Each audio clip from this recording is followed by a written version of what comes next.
and gentlemen, welcome to Murder Church, Publicly Buzzed Live. Appreciate everybody for being here.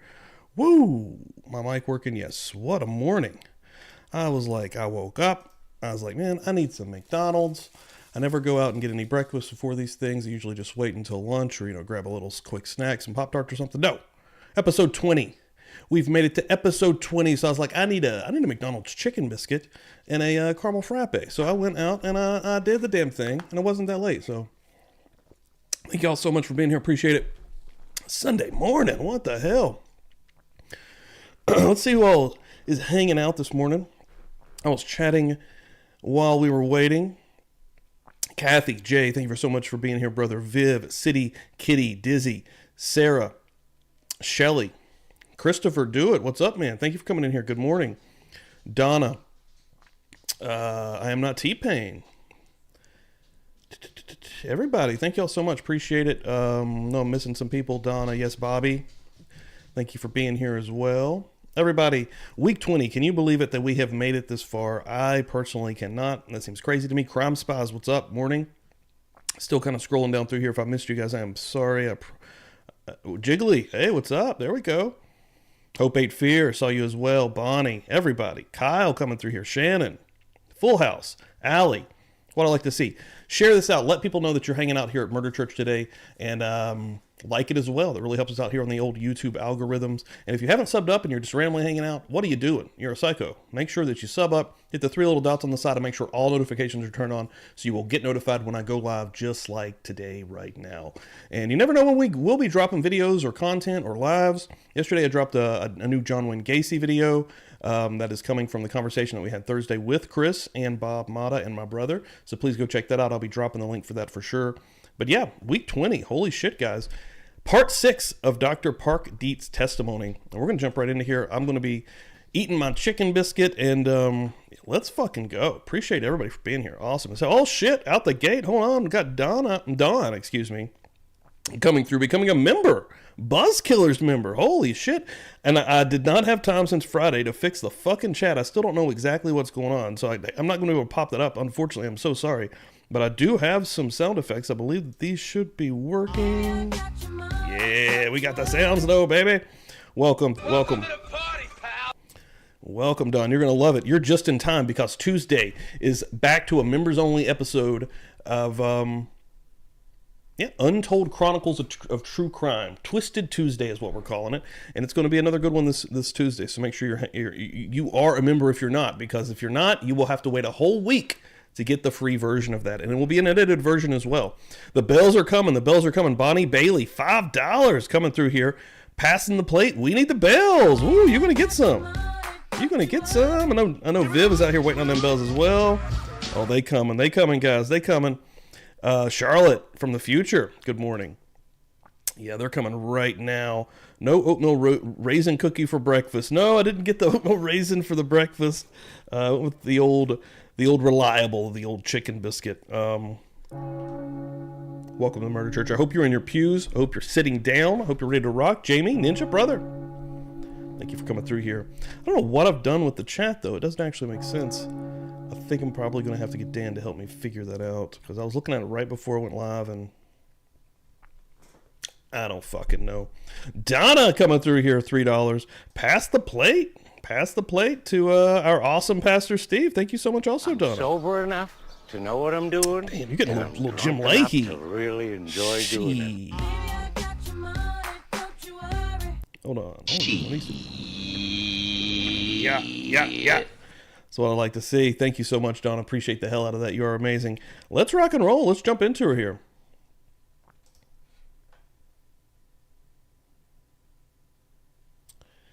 If I hit the right one. Is it this one? No, I think it's this one. Yeah, there we go.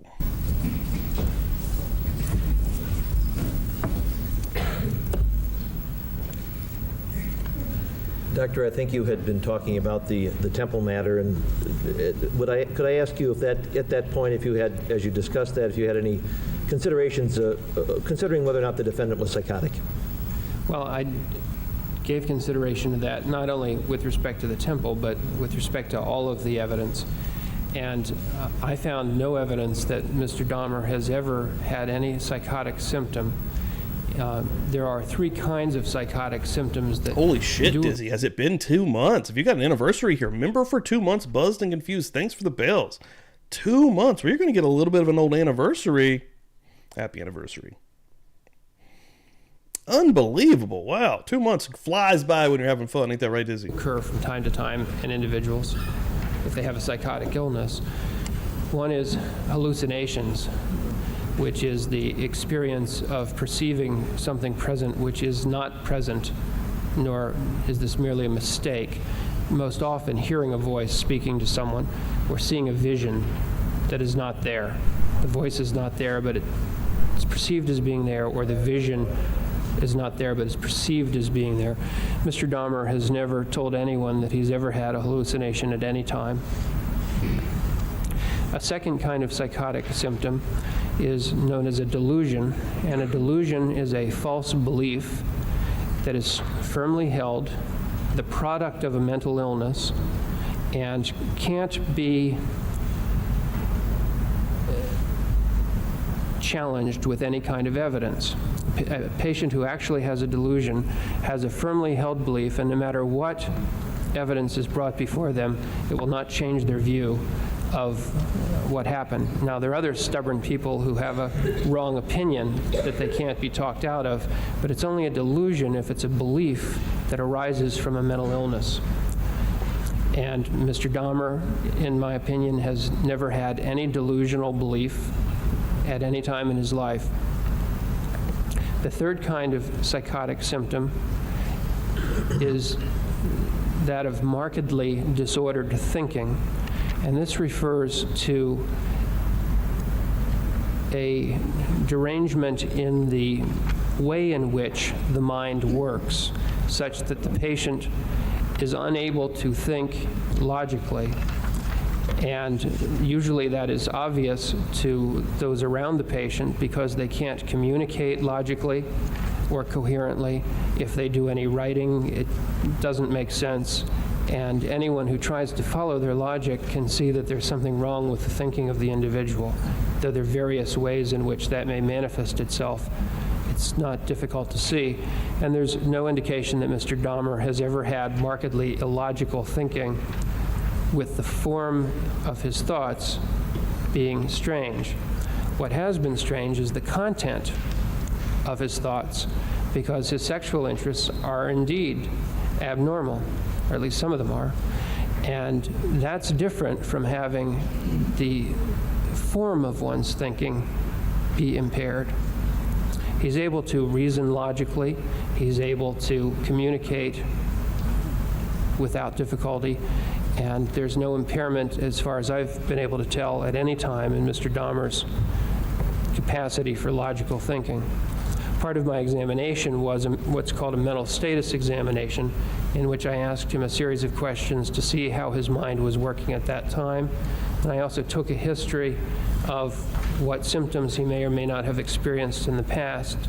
And in the course of that mental status examination and all of the other evidence I reviewed, I found no evidence that Mr. Dahmer ever had any psychotic symptom.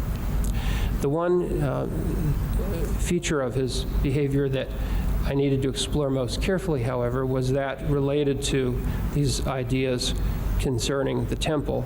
And I concluded, after analyzing all the evidence available, that what those ideas about the temple ought best to be considered, excuse me, assuming that they're true, they ought to be considered to be an example of superstitious beliefs.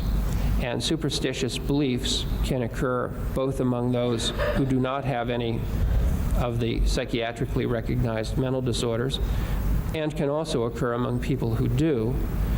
There is one particular personality disorder in which superstitious beliefs are a common feature. And I would think in Mr. Dahmer's case that the best way to describe those superstitious beliefs in relation to the temple or the horror films he was watching would be to see them as the kind of superstitious beliefs one sees in that personality disorder known as schizotypal personality disorder. I don't think he has that disorder because he doesn't have enough of the features of it, but he has that particular trait, and he also has the trait of not having friends during his adult life, which occurs in that same cluster of features.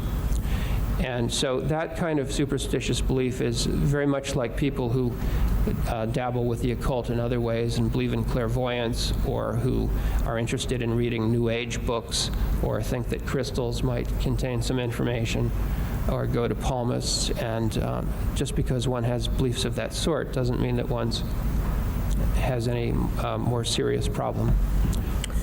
Doctor, as part of the information I forwarded to you, I forwarded the copies of the Wisconsin jury instructions on the issue of mental responsibility. Is that correct?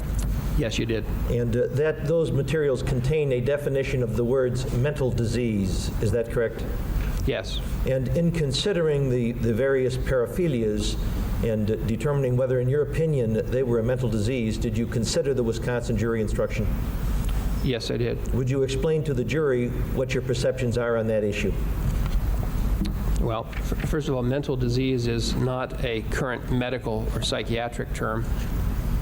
And so what I addressed and believed it was my task to do was what Wisconsin law means by mental disease. And there's a specific definition in the jury instructions you sent me, according to which mental disease is an abnormal condition of the mind that substantially affects mental or emotional processes. And so I considered whether the paraphilic disorders of Mr. Dahmer are an abnormal condition of the mind that substantially affects mental or emotional processes. And in my opinion, the paraphilic conditions of Mr. Dahmer, or for that matter of anyone with a paraphilia, do not substantially affect mental or emotional processes. What the paraphilias do affect are sexual interests.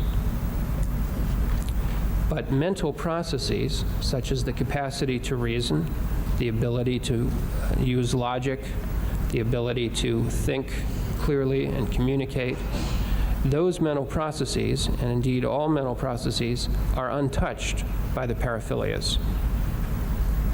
Individuals can have any of the paraphilias, including the most bizarre of them, and yet be thoroughly intelligent, logical, rational, high-functioning people. And indeed, Mr. Dahmer is of above-average intelligence and has intact all of the mental processes. As to whether the paraphilic conditions affect his emotional processes, here again, I think the answer is no. The paraphilias affect his sexual interests. They affect what will give him an erection, but they have no impact on his emotional regulation, that is, his emotional processes. Individuals with paraphilia do not necessarily have any other problems, and in particular, there is no relationship between having a paraphilia and having problems with one's emotional processes, such as depression or anxiety or euphoria. We recognize in psychiatry various kinds of emotional processes that can be impaired in patients, but the paraphilias don't cause those impairments, such as disorders of mood or of anxiety. So I don't believe that Mr. Dahmer's paraphilic conditions substantially affect his mental or emotional processes. And therefore would not be a mental disease under the Wisconsin law, in your opinion?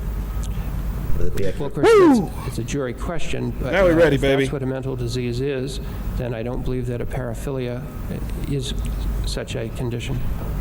In your diagnosis of Mr. Dahmer, you identified certain personality traits that are found commonly in the antisocial personality. Would you comment on that to the jury? Well, I found some traits for several different of the kinds of personality patterns, including antisocial. And the particular traits that occur in antisocial personalities that occur in Mr. Dahmer are first a failure to conform to social norms. In other words, he breaks the law, and he's done so both in the charged killings and in some other matters that have come to the attention of the authorities in the past. Secondly, that he has never sustained a monogamous Gotta relationship do a refill for here more real than a year. quick. He has I'm all over the place had this morning. periods of celibacy, and he's had periods of promiscuity, and he's had periods with multiple partners, but he's never had a monogamous relationship for a year. Thirdly, Mr. Dahmer has had an excessive number of absences from work, both at the plasma center and also at the chocolate factory. In fact, that's what led to his losing each of those jobs, and excessive absenteeism from work that's unexplained by illness in oneself or one's family is one of the features that occurs among antisocial personalities. And fourthly, Mr. Dahmer has a history of disregarding the truth by lying to other people and conning others for his personal pleasure, principally with respect to the crimes with which he's charged, where it was necessary to con people into returning to the apartment under various pretexts, and where he found himself telling a number of lies to cover his tracks in the course of these crimes. So those four features are sufficient to fulfill the adulthood criteria in antisocial personality disorder diagnosis. But Mr. Dahmer does not, so far as I can tell, have the childhood features of that disorder. And so I do not believe a diagnosis of such a disorder is correct, but merely am pointing out that he has some of the adult features. And it's true to say, is it not, that within the field of psychiatry, for the most part, there's a substantial agreement that the antisocial personality disorder is not a mental disease? Would that be accurate? Well, psychiatry doesn't use the We concept back. of mental disease, but I don't think. Ladies and gentlemen, thank you all so much for being here. Had to get the breakfast in me, had to get the little probably nothing in me as well. Had to see a man about a dog. Yeah, everybody coming through here a little bit late. Thank you all. Appreciate the hell out of it. Jay, thank you so much for being here, brother. Appreciate it as well. Yeah, just so I know, I think that I've got the stream after this set up, Jay, for Joe after this. I think he starts at 2. It seems to be like kind of being a regular thing for him now. So that's what I've got set up right now. So, but we got a killer week. Just between the crew. I know Jay's got a killer week with a bunch of awesome guests. I think tomorrow he's got Carrie Rawson on there. It's going to be amazing. Yeah, I mean, you're going to want to be paying attention to a lot of different things, whether you're watching Publicly Buzzed, whether you're watching Shaming a Jay, whether you're watching Defense Diaries, guys.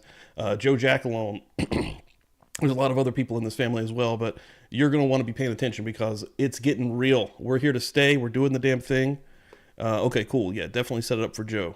Yeah, Joe is having John Ray on. Okay, cool. Nice. Oh, yeah. Yeah, Carrie tomorrow. Nice. I hate this right now because I would be clicking and popping these comments up as we're going, and I don't know what happened. When I do it, as you can see, it's like this bar. That's what was happening on Feral Friday with Brandon. I couldn't get him to go, so I'm not really sure. I'll probably just have to refresh it, but I don't remember which thing it is, so I may have to play with it here. Regardless, thank y'all so much for being here. Do y'all think it's episode 20? What do y'all think about a few extra bells? Huh? I think that's a good idea. Murder Church, ladies and gentlemen, is on the air. Week 20, which is unbelievable. I can't believe we made it 20 weeks, personally. Shelly needs more coffee. I hear you, Shelly. Boom. That's It's rock I and think roll. anyone in psychiatry thinks it's a mental illness.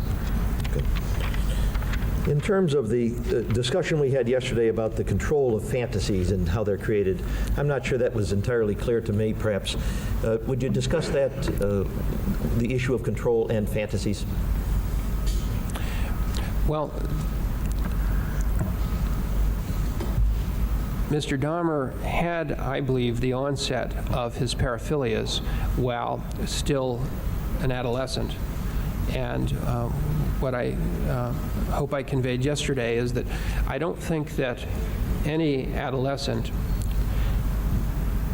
is in control of what paraphilias he acquires, or at least not intentionally in control of that.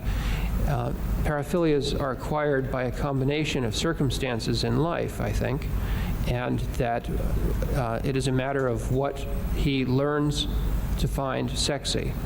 And as he goes through life, he discovers what it is that is sexy to him. That is what I mean by the acquisition of a paraphilia. It is learning to find certain things in life sexy. And he didn't choose which things he would find sexy. What someone with a paraphilia does choose and control, however, is what then happens based on what he finds sexy. Like anyone else, when his desire for sex surfaces, he will be inclined to think about or seek out those kinds of things that are to him sexy. Now, as to what he thinks about, thoughts can enter an individual's mind uninvited. He can voluntarily invoke fantasies of his favorite paraphilic images. He can voluntarily invoke fantasies of attractive young males with the desired physique without any of the paraphilic fantasies becoming part of it, and he's done both those things. He can also attempt to suppress those or any other sexual fantasies, and there have been times when he has voluntarily suppressed his sexual fantasies. But it's also true that thoughts can creep into one's mind without being invited. They can come in a dream, they can enter one's mind while one's trying to think about something else, and that happens to everyone from time to time, that thoughts come into their mind that they weren't inviting in. And so some of what thoughts cross his mind is not under voluntary control, though he can suppress it, think about something else, in the same way that anyone else can try to push thoughts out of their mind or invite them in. And as to actions, the paraphilias have no effect on one's capacity to choose whether to act or not. And so his capacity to decide whether to commit a crime to fulfill his sexual desire, as opposed to masturbating while thinking about such a crime, is as much a matter of his choice as it is for any individual who makes a decision whether to satisfy sexual urges in some lawful way, including masturbation, or in some illegal way. So what I meant to be conveying is that he didn't control what paraphilias he got and what he found sexy. He has, as anyone does, a great deal of control over what fantasies he allows in his mind or invites in. And he has just as much control as any normal person as to whether he acts to gratify himself sexually and what acts those will be. Thank you very much. Doctor, in connection with the deaths of Oliver Lacey and Joseph Bredehoff, you talked about an altering role of alcohol. And just so that the issue is clear, I'd like to put this question to you with respect to both deaths. Did you form an opinion to a reasonable degree of medical certainty as to whether the defendant's paraphilic involvement alone rendered him without substantial capacity to conform his conduct to the requirements of the law or to appreciate the wrongfulness of his conduct? I did. And that's with respect to both defendants. And what was your opinion as the question is put in that fashion? My opinion is that the paraphilic involvement and interests of Mr. Dahmer did not substantially impair his capacity to appreciate the wrongfulness of his conduct or to conform his conduct to the requirements of the law at the times of those or any of the other homicides. Right. And is that to a reasonable degree of medical certainty? Yes, it is. Right. Can you tell the jury why? Well, Amber, I just see, again, I wish I could pop the freaking things up. I like to be able to talk and everyone see who I'm talking to. Law Nerd, and I'm a little bit behind also, guys, trying to catch up here. Law Nerd, Amber, are you taking nominations for the next Murder Church trial? I was thinking about that, but I think Jay might have nailed it with this Dr. Kevorkian. Yeah, Dr. Jack Kevorkian, dubbed Dr. Death. I know we've all heard about that, right? That's just a meme before meme was even a thing. Is on trial for the assisted suicide of 30-year-old Thomas Hyde. Prosecutors claim Kevorkian helped Hyde, who was in the advanced stages of Lou Gehrig's disease, kill himself by breathing in carbon monoxide through a device created by the former doctor. Now, what's interesting here is when I put this in, there's 3 trials. There's one from 94, 96, and 99. So I'm guessing this is the multiple deaths because he helped multiple people kill themselves. Yeah, and I'm seeing that now with the names here. So we may start with one of those, maybe the 1994 one, just to check it out. It's not as long. Like this one, for example, I think is 60 parts. This one would be 26 parts, so it's about half as many parts. I don't know the time frame on those parts per se, so... But maybe that, I don't know. What do you guys think? Do you think we should go down? Do you guys want it? Would you guys rather do a vote though? I mean, shit, maybe that'd be a better idea. But yeah, we'll definitely here. We got to get looking soon. This is number. Hold on. This is number 52 of 60. Oh my Lord. Park Dietz is continuing. We probably are not going to finish Dietz today. He's probably still going to go into next week. Oh my God, I'm actually shocked. 60 though, in the ending, the sentencing, and then the impact statement is 59. Verdict is 58. So we're right there. We're very close to the end. So we'll have to start thinking about that. But yeah, let me know what you guys think. If you guys would rather put together, maybe multiple people. We'll put that one into the hat. If you guys find a few that you think would work or be cool for the show, Murder Church on Sunday, let me know, whether through Twitter, comments, Discord, whatever, and we'll go from there. But let me read through the comments here as I play. Mr. Dahmer had these parts of human beings around at the house at the time of the arrest. Well, at the time of the arrest, there were 3 reasons for the particular parts that he had there. One reason. Hey, there we go, Jay. You could do a members only poll and pick options from the next Murder Church trial. That's true.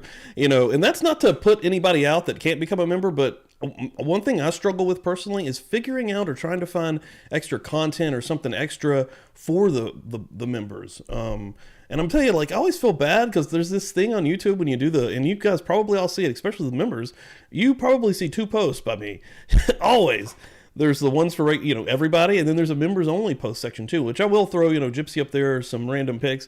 But I'm terrible at it because I feel so bad. I'm like, man, I want everybody to have this, but I need to figure out stuff for that specifically, a little bit of something extra. So maybe, Jay. Yeah, we'll talk about it though. We'll see what's up. I mean, the good thing, the majority of people in here are, but yeah, I don't want to exclude anybody on it because there's a lot of hardcore. Yeah, I don't know. See, I'm already backtracking. The reason was that some of the remains of Mr. Turner were frozen to the bottom of the freezer, and it was a practical problem to thaw the freezer and discard them. A second reason for having some of the remains was that he hadn't yet gotten around to discarding things that he had planned to discard.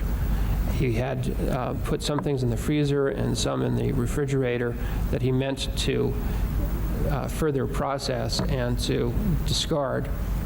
But a third reason is that there were materials that he intended to keep and would have liked to have kept. And okay, Shannon's saying vote. Okay. All right.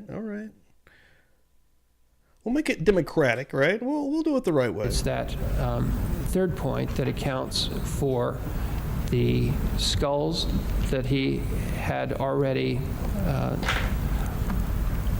processed by boiling and removing soft tissues, and in some instances applying lacquer and this granite-looking paint. And it also accounts for the complete skeleton of Ernest Miller that he had already preserved.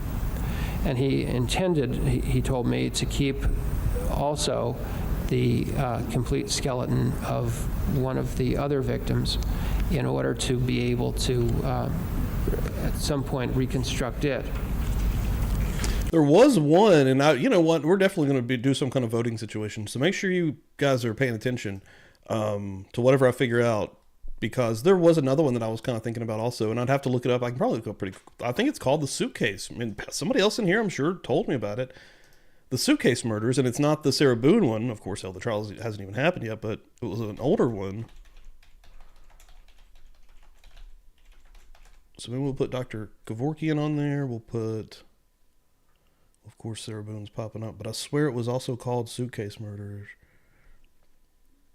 And if you guys look through Court TV, there's a lot. I'll actually put a link, and you can bounce off this one and figure it out. This is the Dr. Kevorkian one, but there is a lot of options. So yeah, go check out and see if you guys see some stuff. Let me know. I'll look this These one. in the nature, I'm sorry. Namely Mr. Lacey. What Mr. Dahmer has repeatedly said was that he wanted to keep skulls and at least some of those parts because they reminded him of the victims. He felt that their lives... Like, Sarah Boone is so popular that it's like overtaken any kind of search that's even possible. But there was another one, but you know, we'll figure it out. And deaths had not been such a complete Let me know what you waste want. if he could retain parts of them. You figure They find one served that's as remembrances, and you find one that tickles your fancy, huh? Huh?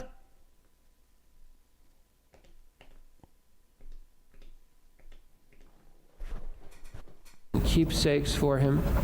He would occasionally use some of those, at least the ones associated with the men he found more attractive, as a stimulus to masturbation fantasies. Oh shit, my bad. Jay, gifting out a membership. Hell yeah, welcome to the party. Donna's in.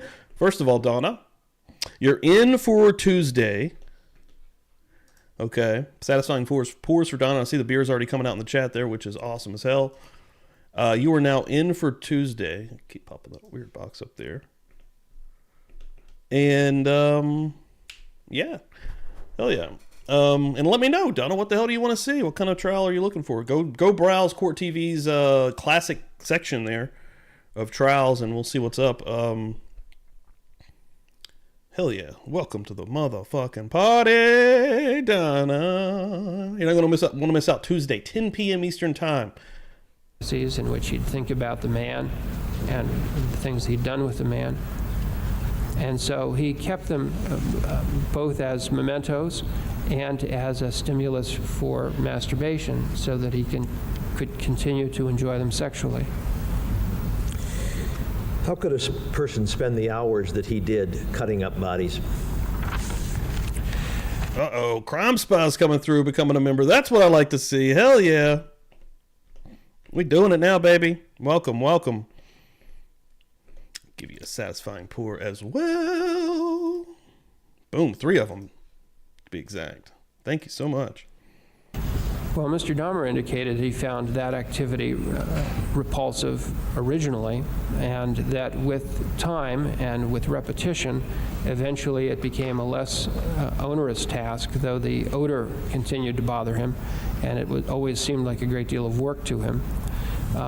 He said that he would use alcohol to decrease the repulsiveness of that, and he described other techniques he used to make it less unappealing, but he described a process that we would refer to as desensitization, in which with repeated exposure to this, it became less and less troublesome to do it. And of course, that's a process through which many people go in the course of doing work that brings them in contact with such unspeakable things. People who work around ambulance services or emergency rooms, operating rooms, mortuaries, morgues, battlefields, identifying victims in forensic labs. All of those kinds of activities cause the professionals who do those things to have to develop a thicker skin and to get less upset about it. And they use various coping mechanisms to achieve that so that they're not so upset, and they have to learn not to relate emotionally to every one of these victims they deal with, or it's overwhelming. And just as professionals become desensitized to doing autopsies and handling human remains, Mr. Dahmer substantially desensitized himself to much. I feel like I'm going crazy. I'm looking for this freaking suitcase when I can't find it. All I can freaking find is Sarah Boone, man. I know there was another. It was I believe it was maybe this is it. Hold on. That. And I'd like to keep in mind, in responding to this question, to keep in mind your personal experiences in serial slayings. I'd like you to keep in mind. Yes. All right, found it. So it's New Jersey versus McGuire. Mulaney McGuire. We'll throw it on the list for voting. But Mulaney, probably butchering her first name, but McGuire is on trial for the murder of her husband William Bill McGuire. Bill McGuire's dismembered body was found stuffed in multiple suitcases in Virginia Beach, Virginia. The prosecution claims that Miss McGuire murdered him so she could begin her new life with a new lover. We've heard of that one before. The defense suggests Bill McGuire was murdered in connection with his well-known gambling habit. Wow. This is from 2007. It looks like it's from the freaking 80s. That's so weird. But it's from 2007. So, yeah. It is pretty lengthy. It's 60 parts as well. It would probably go into the year 2024. But yeah, there was two we can at least get some votes on, and let me know. Yeah, let me know what you guys want. The cases that you've reviewed, worked on with respect to the behavioral science unit counseling you've had with the FBI, and to keep in mind the serial type cases that you've researched in preparing and writing articles about serial killers. Keeping all that in mind, do you have a comment as to whether or not this case is particularly unique, this Dahmer case? Well, of course, every case is unique because every individual is unique and has personal motivations and personal histories that make them a human. But the more bizarre elements in Mr. Dahmer's case are all things that have occurred before. And none are really inventions of his for committing crimes in these ways or doing these things. There's a long historical precedent for many of the behaviors he engaged in. One of the earliest of the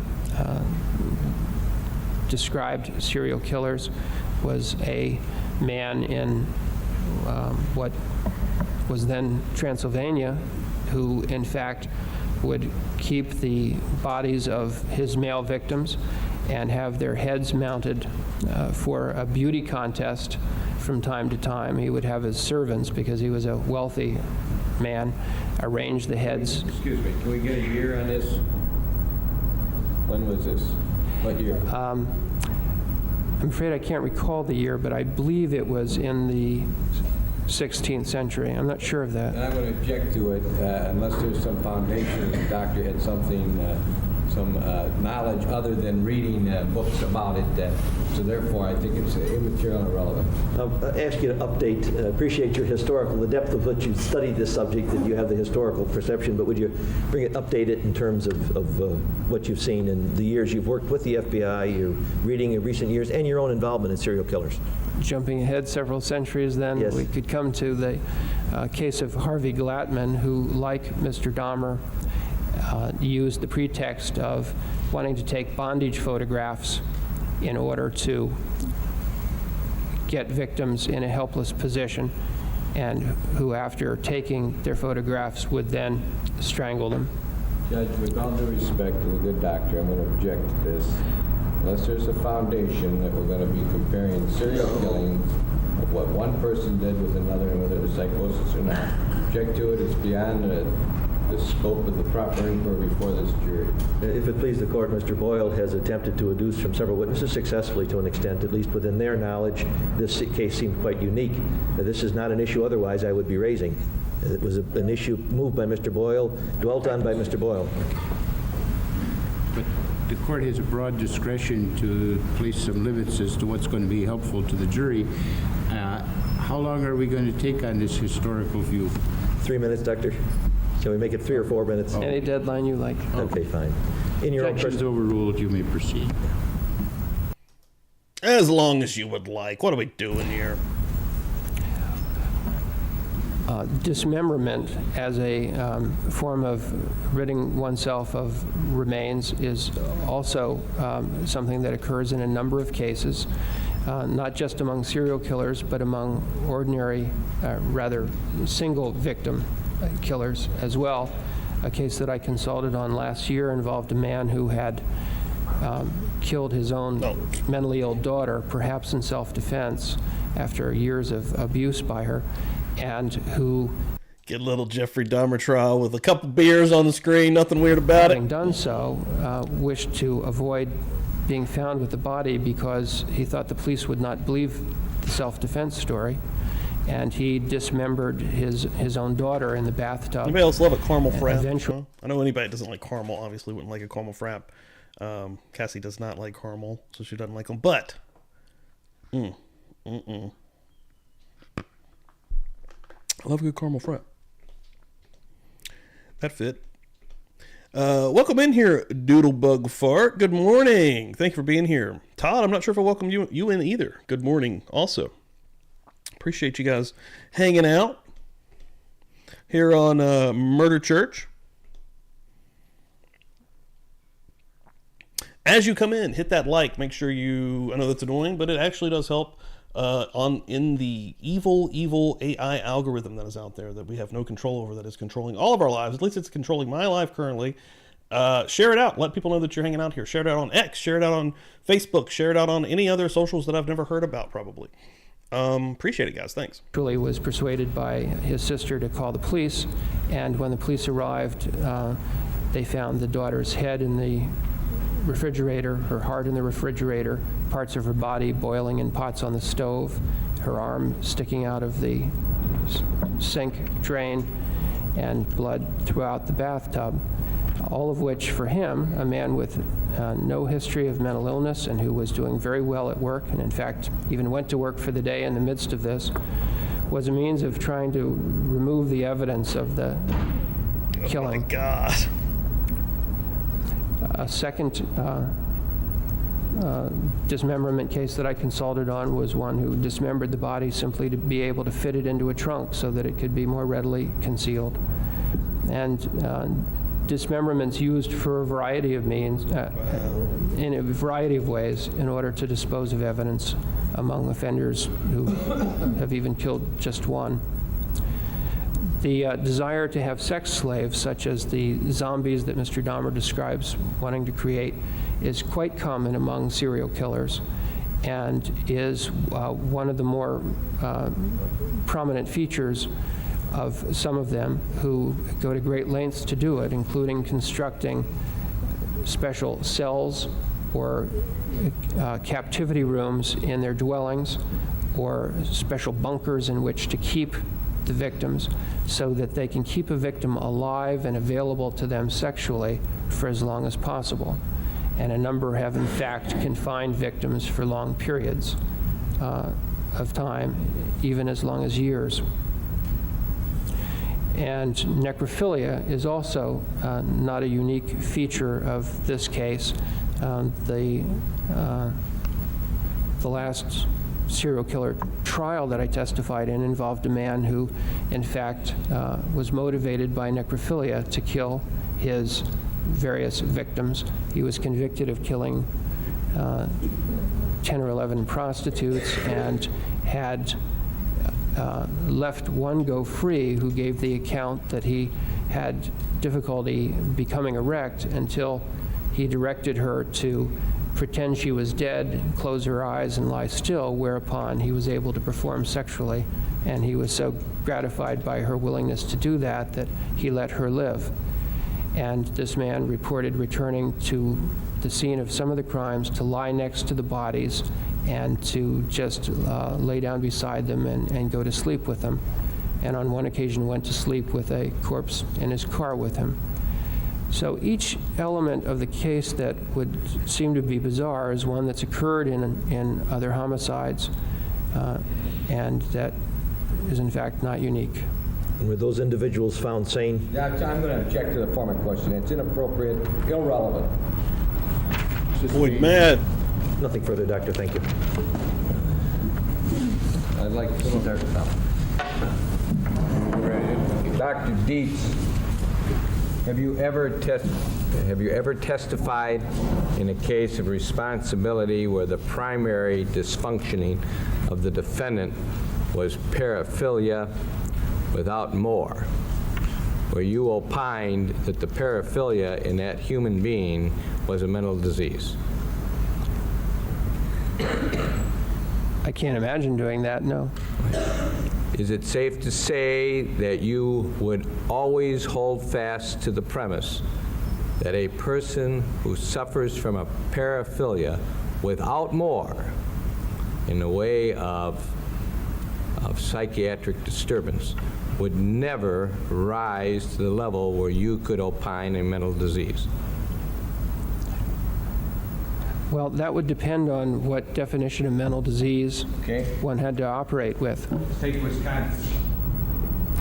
Mental disease in the instruction is further delineated by a statement that it is it's an impairment of the mind, whether enduring or transitory, that affects the mental or emotional processes of the accused.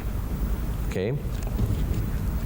Would you ever find a paraphilia in any human being to be such that it would be considered an impairment of the mind, whether enduring or transitory, that would affect the emotional or mental processes of the suspect? I don't think that I would ever find that a paraphilia alone impaired mental or emotional processes. Dr. Dietz, for the purposes of this discussion, I have the highest respect for you, and I do not in any way mean to demean your professionalism, okay? I have seen you testify in California versus Broderick, and I know of some of the other cases you've been involved in. But I have to ask you a number of questions. If I were a defense lawyer, as I am, and I concluded... If I were a defense lawyer... Wait, well, I actually am a defense lawyer.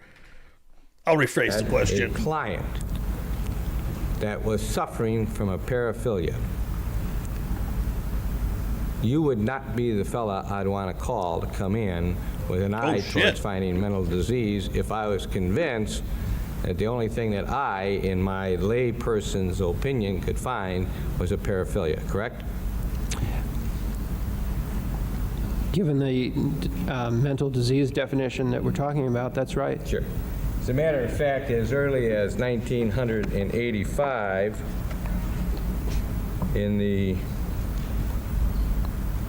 annuals of the American Association of Psychiatric, the annuals of the American Academy of Psychiatric Experts, in an article in January of 1985, you wrote Why Experts Disagree, Variations in Psychiatric Evaluations of Criminal Insanity. You remember that? That's an article in the Annals of the American Academy of Political and Social Science. Sure. Okay, and you wrote that? I wrote an article in that, yes. And do you recall saying, in opinion, you were discussing opinion formation of the forensic psychiatrist, you say certain mental disorders, such as mental retardation, schizophrenia, or dementia, can have such severe effect on functioning, while others, such as sexual deviation, anxiety disorders, and most personality disorders cannot. Remember making that statement? Yes, that's right. And you hold true to that today? Yes, I do. Okay, and in a footnote you said, in a footnote to that paragraph, you said it is possible to concoct improbable factual situations in which these latter disorders, which would include sexual deviations, latter disorders would form the basis of a legitimate insanity defense, I have never seen such a case and am unconvinced by the cases my psychiatric colleagues offer as examples. That's what you said. It is, and in fact, I was thinking of Dr. Berlin as the one who offers examples. Yeah, That's good. That's right. But you hold true to that today. Yes. You have never seen a paraphilic case standing alone with that as the primary diagnosis or the diagnosis where the conduct of that paraphilic could ever be such that his conduct, his problem would be considered an impairment of the mind, transitory or enduring, that could in any way affect his emotional or mental processes so that he would be found not responsible for the conduct that he engaged in. True? Well, there's a lot in that question. Sure. I don't believe that that's what the law says, that it could in any way affect his mental or emotional processes. I think it asks for more. But it is true that I've never seen a case in which an individual who suffered from only a paraphilia and no other disorders could qualify for an insanity defense under any of the current tests of insanity. Although I have seen people who had a paraphilia and also a mental illness who were insane because of their mental illness. What would mental illness? What kind? Schizophrenia? The medically, what I recognize as the mental illnesses are schizophrenia, Sure. dementia, Sure. delirium, delusional disorder, Sure. which used to be called paranoia, Sure. and at least some instances of manic depressive disorder. But the fact of the matter is, all psychiatrists, similarly situated with who are considered to be good psychiatrists, would agree with that definition of mental illness, right? There aren't people who are saying that schizophrenia isn't a mental illness, are there? Right. I think everyone would agree those are all mental illnesses. All right. So what we have then is we have a person like yourself that says that if you're paraphilic, or you've got personality disorders, or you've got post-traumatic syndrome, but you also have schizophrenia, delusional thinking, paranoia, dementia, then you may be mentally ill. And when you do something, you may have an insanity defense. No, if you have a mental illness, you are mentally ill. There's no may about it. If you're schizophrenic, you're mentally ill. But the other part is true, that if someone has a mental illness as well as a paraphilia or personality disorder, etc., then they may be insane for crimes. Now, let's talk about the schizophrenic. Not everything the schizophrenic does in the course of his daily life is a product of his mental illness, is it? That's right. So that schizophrenics can take a gun and shoot someone and still be held accountable for the shooting unless you can connect the act with their schizophrenia, correct? Well, unless you can connect their schizophrenia with the functions the law requires for finding of insanity. Not all schizophrenics who murder are insane at the time of the commission of the offense, correct? Correct. Not all schizophrenics who act are unable to appreciate the wrongfulness of their conduct, correct? Correct. Not all schizophrenics who act are unable or lack substantial capacity to conform their conduct to requirements of law, correct? Yes. Not all paraphilics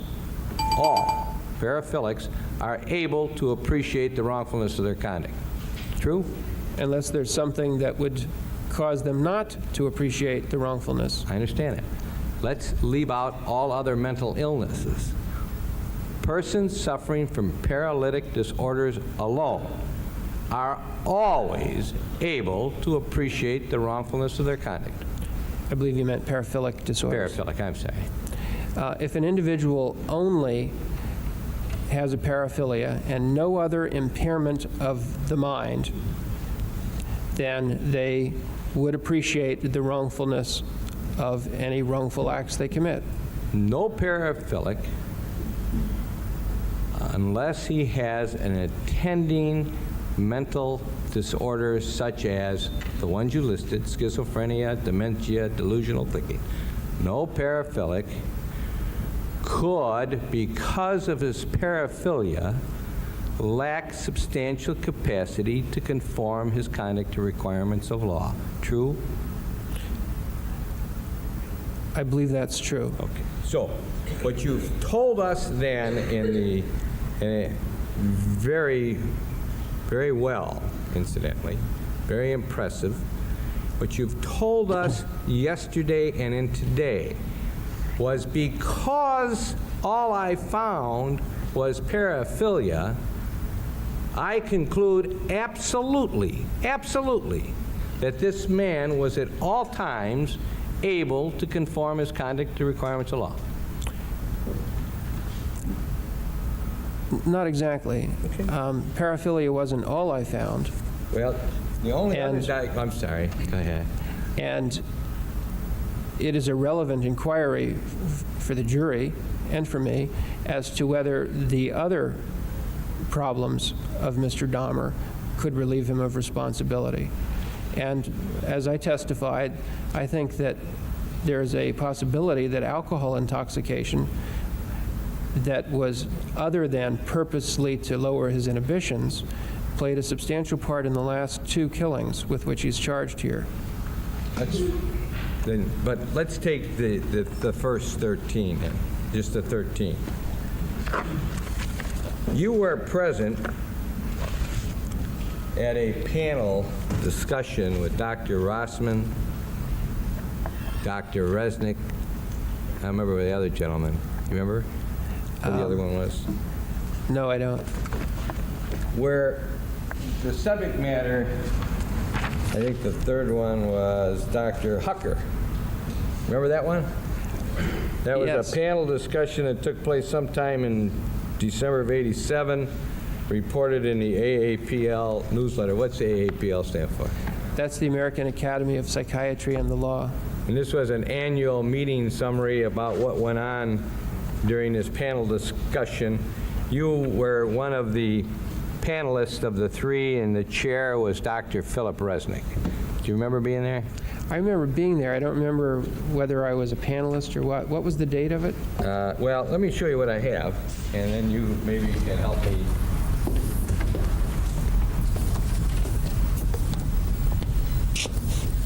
Thank you. I think you're on the second page. There's a summary of a whole bunch of different things going on at the same time, I think.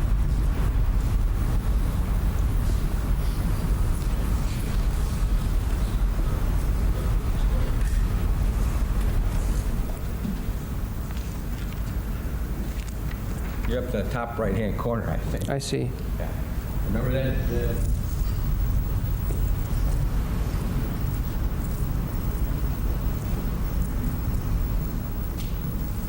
I remember being there and being Okay. a panelist.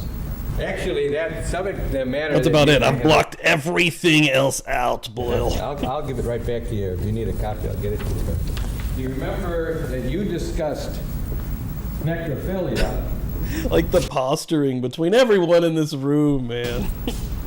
Like, think about that just for a second. Like, you have a murderer sitting here, and I know they're trying to figure this thing out, and, like, I actually really enjoy it. You know, we've talked about this many times on here, going through all the different levels and the experts on here defining every definition to, like, the smallest grain of what it means. It's really interesting. But, man, just think about it for a second.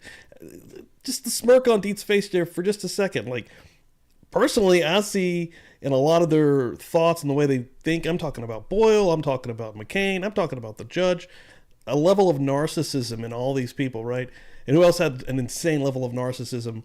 Jeffrey fucking Dahmer, who's sitting right there. Probably every single person in this courtroom to a degree. But a lot of these higher experts have that. It just kind of spills and spews out of them, and it spews out of their fucking pores, out of their face. I don't know. And you discussed the definition and the classification of necrophilia, and you said that true necrophilia, or at least it's reported, according to the DSM-3R, would be present in 2 forms, ego-dystonic fantasy and necrophilic offenders. You remember saying that? No, but I recall what I've always said on that subject, that someone might have recorded that way.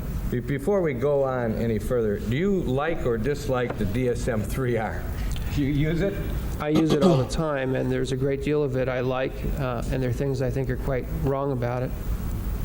As a matter of fact, you were on 2 of the panels, or 2 of the committees. Christopher coming through here. Thanks again for hanging out, man. Love it.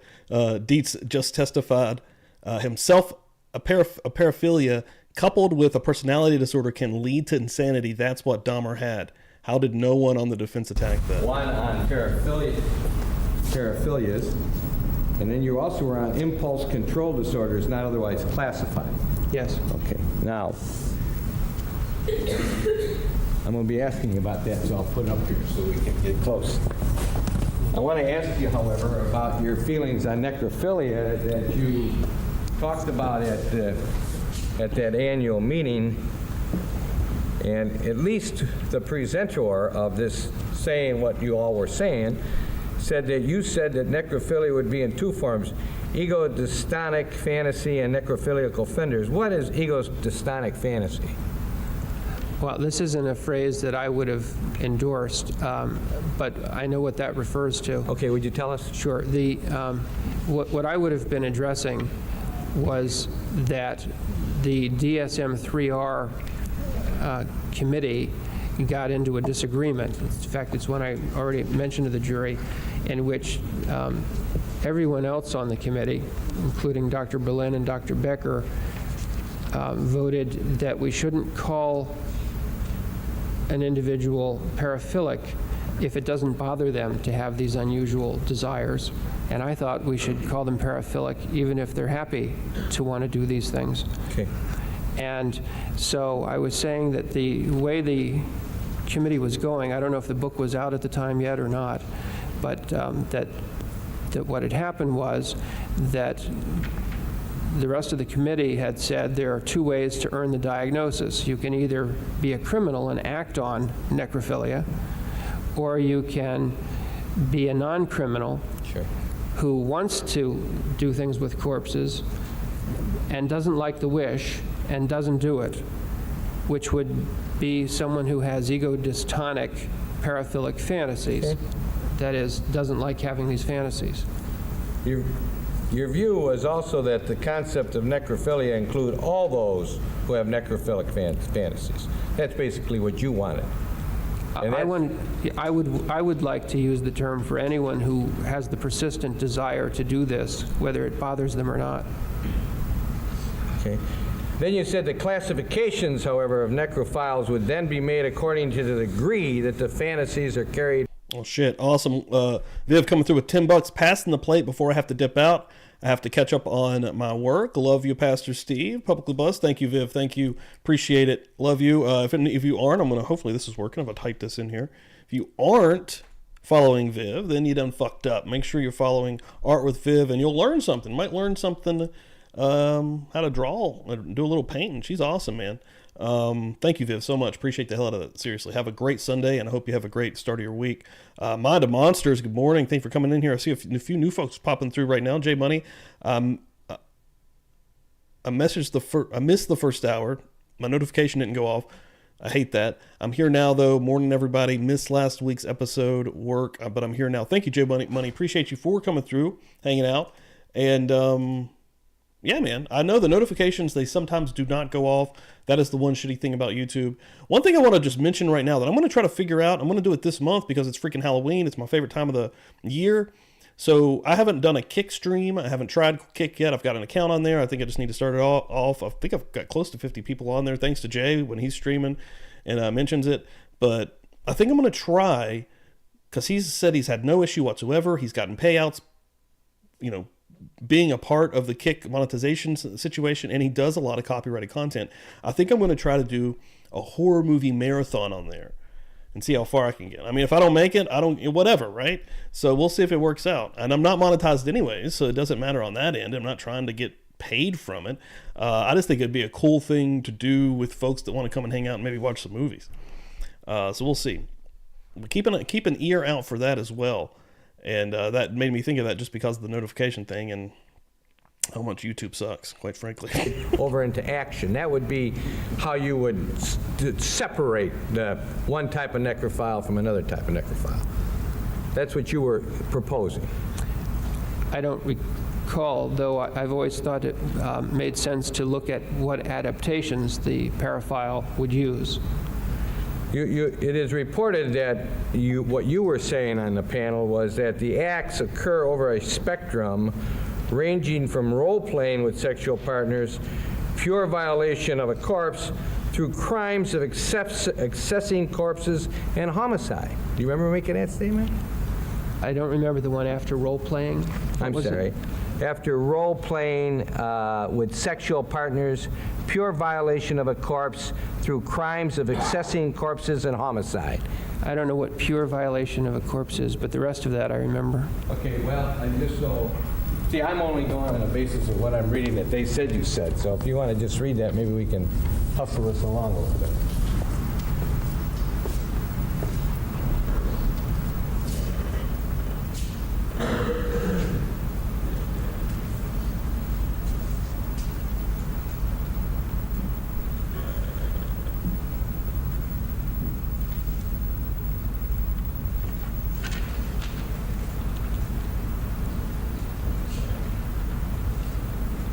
Yes, I understand what that's about. I think, if I may interpret your words, what you're saying is that anybody who thinks about necrophilic behavior, whether you're bothered by it or not, the mere fact that you got it, all those people should be put into the necrophile category. And then what we'll do from there is we'll find out just how distressed they are from it and start classifying them depending upon what they do with it. The person who just has the thoughts, or to the person who uses his spouse in a role-playing, or the person who actually goes and gets a corpse, or to the person who kills to get that fantasy done. Isn't that what you were saying? No, not at all. First of all, I don't think everybody who just thinks about it should have this label.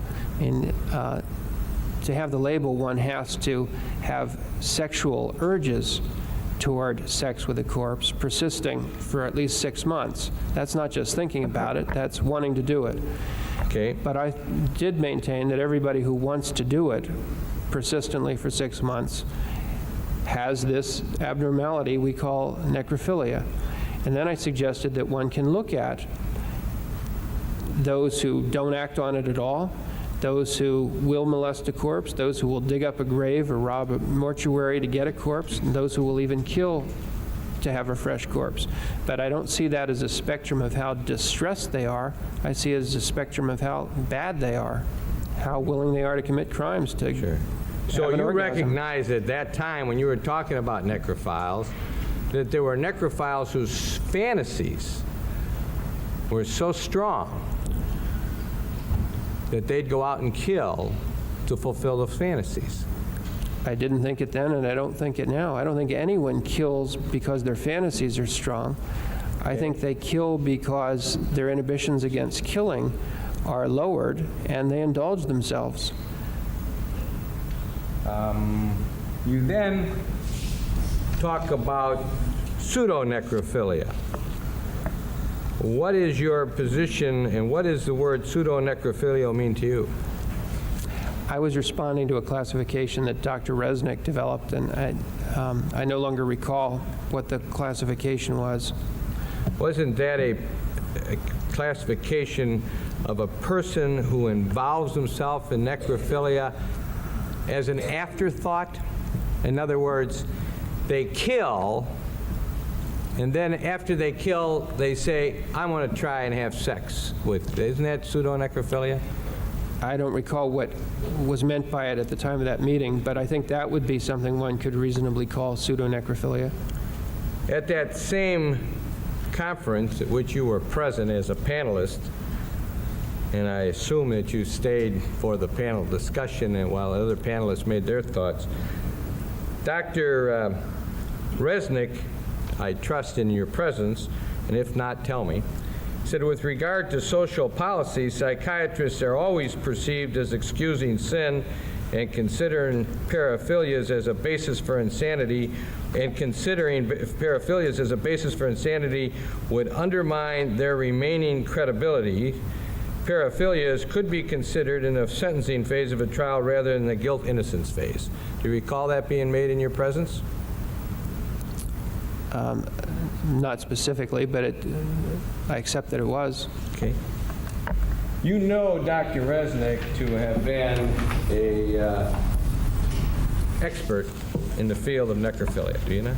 Yes. He's done a lot of studies on it. I've got to get a sound effect for when Joe does pop in. It's like, oh shit, the cops! What's up, Joe? Yeah, man, as soon as this ends, I've got this stream jumping into your interview with John Ray after this, which is going to be dope. Excited about that. But yeah, this will probably go, folks, to usually goes to about 12:30, close to 1. Last week it went a little bit longer. Well, actually, last week we started an hour later, so... yeah, it usually ends before 1-ish, and his has usually been starting about 2 p.m. Eastern, so... I don't know about a lot, but he has studied the subject very carefully. Have you ever read the study that he and the other gentleman who was on that panel, Dr. Rossman. Dr. Rossman did? I believe that I have. Okay, I want to show it to you if I may. See if, not to quiz you on it, just to ask you if you're in agreement. Did you ever read this, I'm not going to have it marked yet, this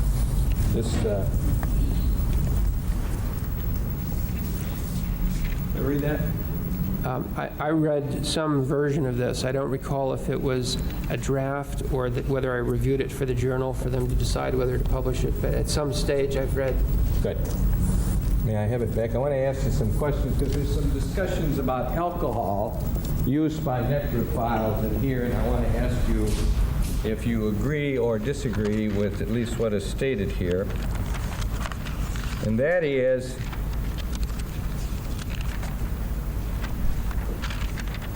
the use of alcohol or drugs may have been an important factor in helping some of the perpetrators overcome their inhibitions and actually perform their necrophilic acts.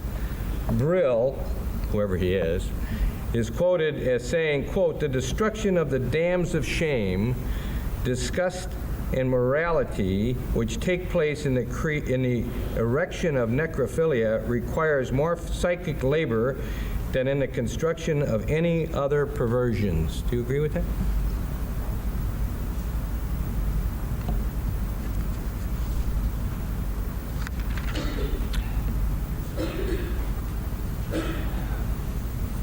That might be so. I don't know. I mean, This is alcohol may have been used in some cases to overcome inhibitions about killing rather than about the necrophilic acts. Do you agree with that? I do agree with that, yes. Do you agree with this? Although the most common motive of necrophilia was the possession of an unresisting and unrejecting partner, the necrophiles frequently express more than one motive for their acts. Our data confirms Smith and Brown's observations that, quote, necrophilia may appear as the culmination of a pattern of multiple and increasingly perverse practices rather than an isolated, abrupt deviation, quote, quote. Do you agree with that? Well, no. If it's, I understand where the author of that went wrong.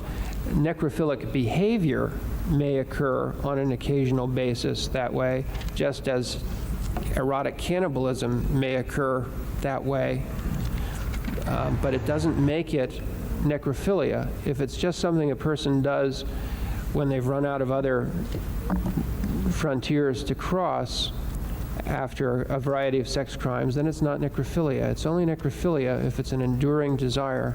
Okay, but I just want to concentrate on this. Although the most common motive for necrophilia, according to the co-authors, was possession of an unresisting and unrejecting partner, the necrophiles frequently express more than one motive for their acts. Do you agree with that? Yes. Okay. How many necrophiles, homicidal necrophiles, have you dealt with in the course of your career? Directly in, I'd say 3 or 4 cases, indirectly in 20 or 30, and by way of reading about them and studying them and assembling the literature, just about all that are known. 3 or 4 necrophilics you've had something to do with, that is where you clinically have sat down and talked to them. I think that's what you mean when you sit down with somebody who you're talking to, that's clinical, right?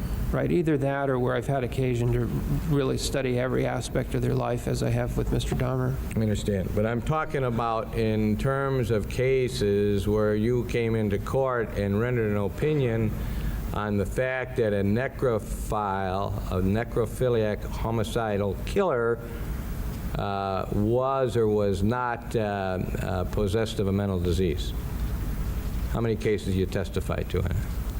I've only heard of one other case in my experience where anyone promoted an insanity defense for necrophilia. Usually no one would suggest it was insanity. Well, we have some doctors here that say it was, so with all due respect, I want to know, did you testify in that case? In any? In that case you're talking about? There's one case that I did, yes. And was that an insanity defense? It was an insanity defense based on a claim of holes in his brain, epilepsy, post-traumatic stress disorder, sexual torture in childhood, and manic depressive illness. Nobody suggested that necrophilia made him insane. Okay, but my question is, was necrophilia the only mental aberration claimed in that case where you testified as to your opinion? There was more than necrophiliac. Epilepsy, you said, was involved. Well, it wasn't involved, but the defense claimed it was. Well, okay. Let's talk about our respective roles. It is your function in a court. Actually, Jay Money in there talking about sending me a Cash App got me thinking. Last night, okay, I made a post last night, get ready for Murder Church. Susan Lupo, who, I don't think she could make it in here today, sent me $10 last night through Venmo. And I just wanted to shout her out. Thank you so much, Susan, for that. If you do end up watching this on the replay, I wanted to shout you out. That's amazing. And yeah, I think a fucking Cash App just came through here as well from Jay Money, dude. Thank you so much, bro. $2. Thank you, brother. Appreciate that, man. That is going to go on a brewski, my man. Thank you. Appreciate the hell out of that. To express your opinion, to assist the jury in making a decision, as you so have aptly said it, that it is. I'll give you a little love. Hold on. What am I doing?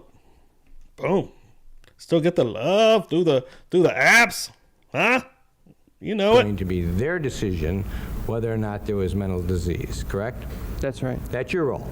Yes. Just as it was the role of Dr. Fosdill, Dr. Friedman, Dr. Berlin, Dr. Becker, Dr. Wallstrom, and Dr. Palermo. Correct? Exactly. It is not mine or the courts or anyone other than the juries.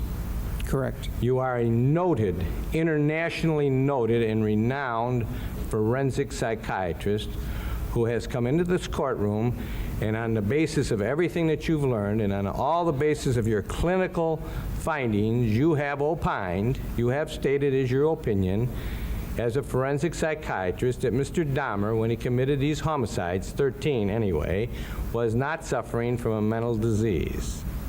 Correct? According to Wisconsin law and the questions that you were asked, you stated that he was not suffering from a mental disease at the time that he committed the homicides in question. Without endorsing the flattering aspects of the question about my reputation, as to what I've testified about here, Sure. I think that is correct. Okay. That I've expressed the opinion that at the time of at least the 13 homicides, the paraphilic aspects of Mr. Dahmer do not fulfill, in my opinion, the Wisconsin criteria for a mental disease. And even if they did, that he nonetheless appreciated the wrongfulness of his actions and could conform his conduct to the requirements of the law, regardless of whether one thinks that this is a mental disease. Let's stop right there. Up until now, did you ever say that yesterday and up till this morning, that even if he was suffering from a mental disease, even if this is considered a mental disease, he would have been able to appreciate the wrongfulness of his conduct and conform his conduct to requirements of law? Have you said that before? The record is clear. The issue of mental disease was not put. He was asked, did he have the mental capacity every time that question was put, the record is very clear. Mental disease issue was not in it. He was expressing a direct opinion on the capacity to appreciate wrongfulness and to conform his conduct to the requirements of the law. The record is very clear as to that. The record is clear that he was asked whether or not he was suffering from a mental disease under Wisconsin instruction. He said the instructions. Yes, he said that this morning. Okay, this morning, I want to know. Stated all of his opinions were directly... Gentlemen, I haven't asked for argument. I would like to perhaps hear the question read back so I fully understand the question.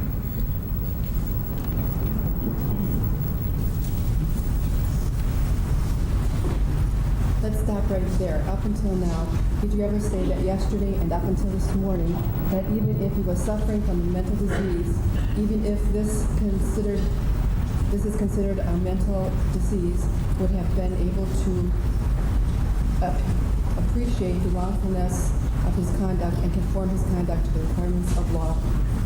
I think the doctor is able to answer that question. Objections overruled. Go ahead, doctor. I believe, first of all, that when I was asked all the specific questions about the responsibility prongs in connection with each of the killings, there was no mention made of mental disease, and I was expressing opinions about his appreciation of wrongfulness, regardless of whether there was a mental disease, and likewise for his conformity of conduct. Okay, let me ask, I'm sorry. The only time in that process where I injected, to the surprise of Mr. McCann, some commentary about mental disease was on the last two charged killings. Okay, let me ask you this question.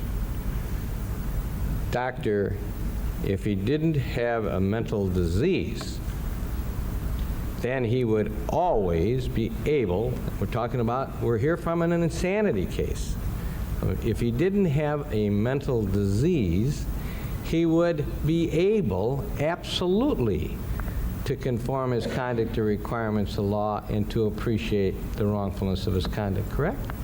If he didn't have a mental disease, of course he would be able to appreciate the wrongfulness of his conduct and to conform his conduct to requirements of law. True?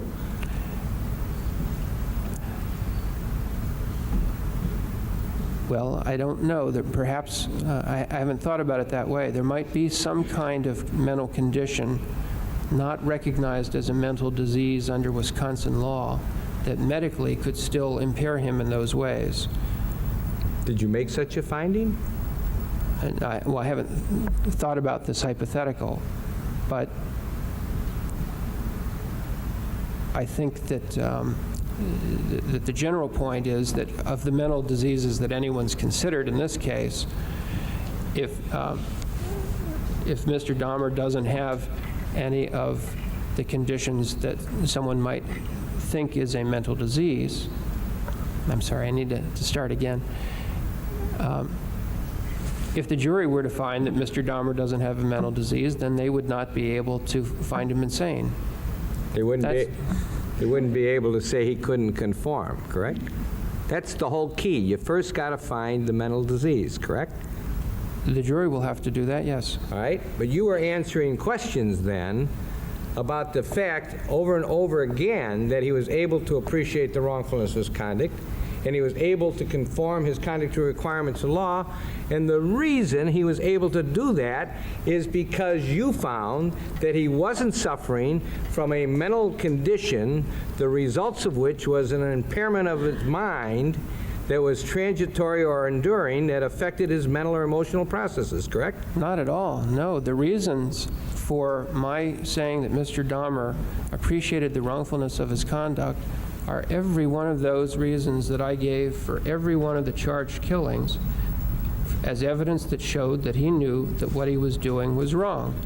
And the reasons for my opinions that he could conform his conduct to the requirements of the law are every piece of evidence I cited indicating that at the time of the killings with which he's charged, he could conform his conduct to the requirements of the law. If my reason were a personal belief that he didn't have a mental disease, there'd be no need to look at all that evidence. But the jury, like me, have to make up their minds based on the evidence about these crimes, not on a theory of mental disease. But you know, Mr. McCann show you the jury instruction? Did you read the Wisconsin jury instruction? Yes, I did. Did you read what the jury by the court will be directed to do? in their deliberations? That they will first consider the question of mental disease, I believe. Correct. Yes, They must find a mental disease first, correct? that's my recollection. Is a person who is suffering from a sexual disorder called a paraphilia having recurrent intense sexual urges and sexually arousing fantasies for a period of 6 months involving either non-human objects, and that person has either acted on these urges or is markedly distressed by them. Do you agree that that is the definition of what a paraphilia is? I agree that that's the DSM-3R description, and I've explained Do you agree what I with don't like about it. Do you agree with it? I think it's too narrow, but I agree that anyone who meets those criteria does have necrophilia. A paraphilia. Sorry, thank you. Of all of the paraphilias, which paraphilia has inherent in it homicide? None. Except necrophilia, if the person kills to get the corpse, correct? No. Sexual sadists are the ones who kill the most.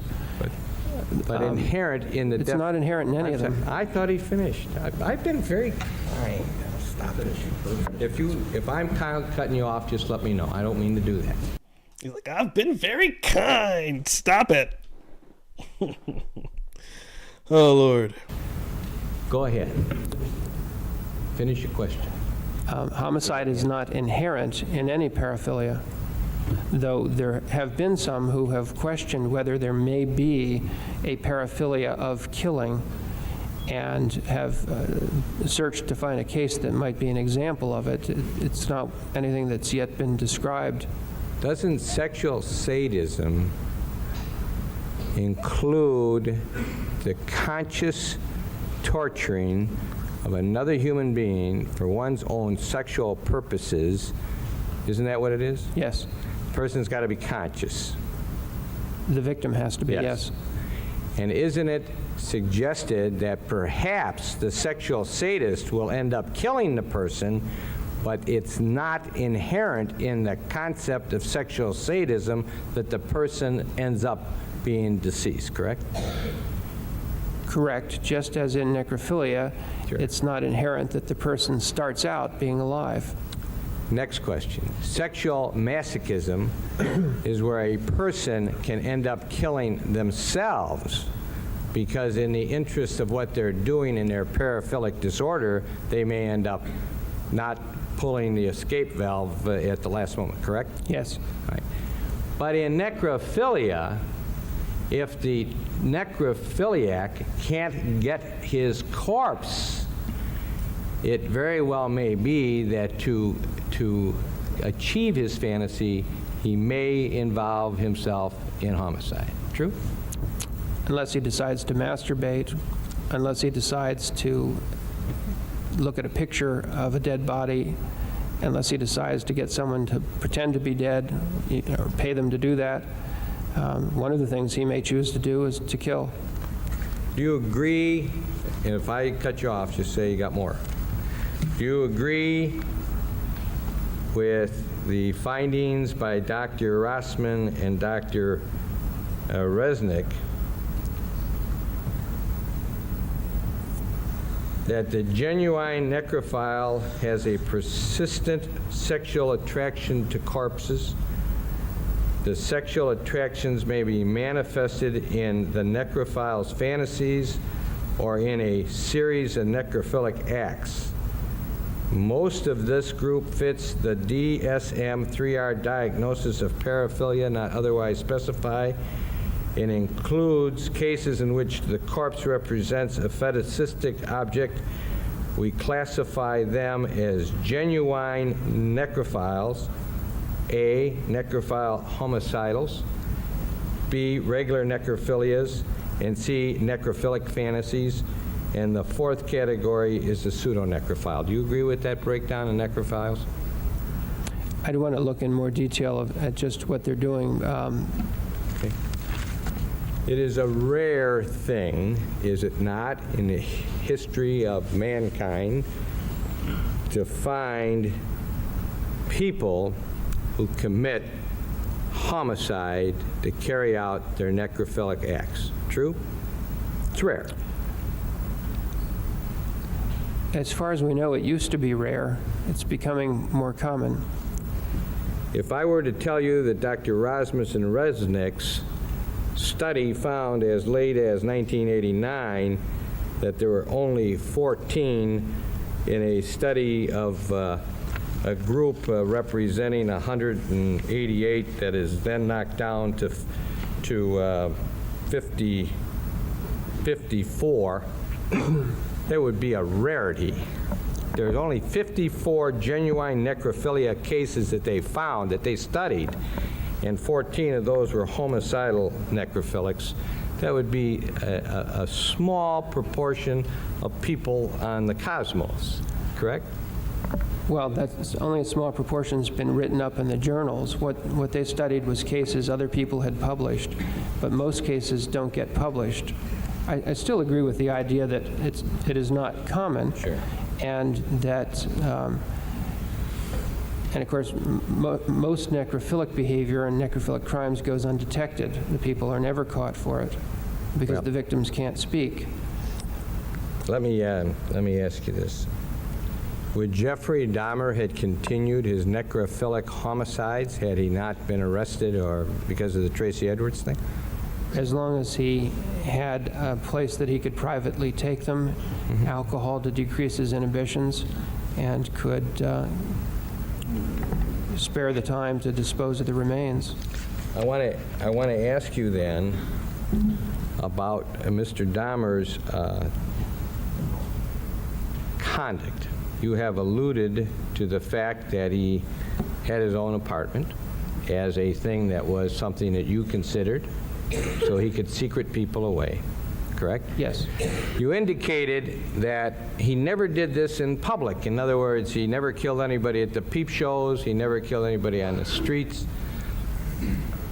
If he had done that, let's assume that he had done that, killed somebody in a peep show and had a necrophilic act with one person in that peep show, one time, would your answers as to his mental condition without the psychoses that we have generated in our litany, would your answers be any different as to his mental condition when he was killing all these other people? Objection, Mr. Thorne. Almost unintelligible question. Doctor, can you understand the question? Yes. Let me answer it. Good. I appreciate that. I'd want to explore the behavior at the time of that homicide, just as I have for each of the others, assuming that there were no other differences in his behavior, but rather he was intoxicated when that happened, assuming that he escaped and realized he had a close call, leaving a corpse in there and people had seen him in the store, and that he didn't do it again, assuming he said about that I realized I took too big a risk, and so I stopped doing it that way, I think I'd come to the same conclusions. You know, On the other hand, go ahead. if he dragged the corpse out in the store and told the manager, I think you better do something with this guy, and walked away, I'd have a different opinion, because that would suggest that maybe he didn't know it was wrong. Well, how about conformity? Well, if he had gone into a bookstore and spotted a male with an attractive physique, and there in front of the surveillance camera and the guy at the desk who's reading his newspaper, he strangles the man and gets down between the shelves of the store and has sex with the corpse on the floor while other patrons are in and out, I'd say that implies that he's having difficulty conforming his conduct. Because of what? Mental condition? Well, it would only happen if he also had a mental disease. which would be something other than just pure paraphilic behavior. Correct. Someone whose only problem is a paraphilia would not do that particular thing. Before we break for, tell me if you want to go on. Two things before we break for lunch. First of all, let's talk about serial killers, the ones that you've studied. Is it safe to say that most serial killers who were not psychotic, as we have now learned the litany of what that means, were antisocial? That most of them were? Was that the question? I forgot my question. Is it safe to say that the serial killers that you have studied who were not psychotic were antisocial? Well, that's the most common personality disorder, but narcissistic personality disorder and other kinds of personality traits also occur. They aren't all antisocial. Were all serial killers that you've studied, regardless of what their personality traits were, other than the psychotic ones, found by you to be antisocial?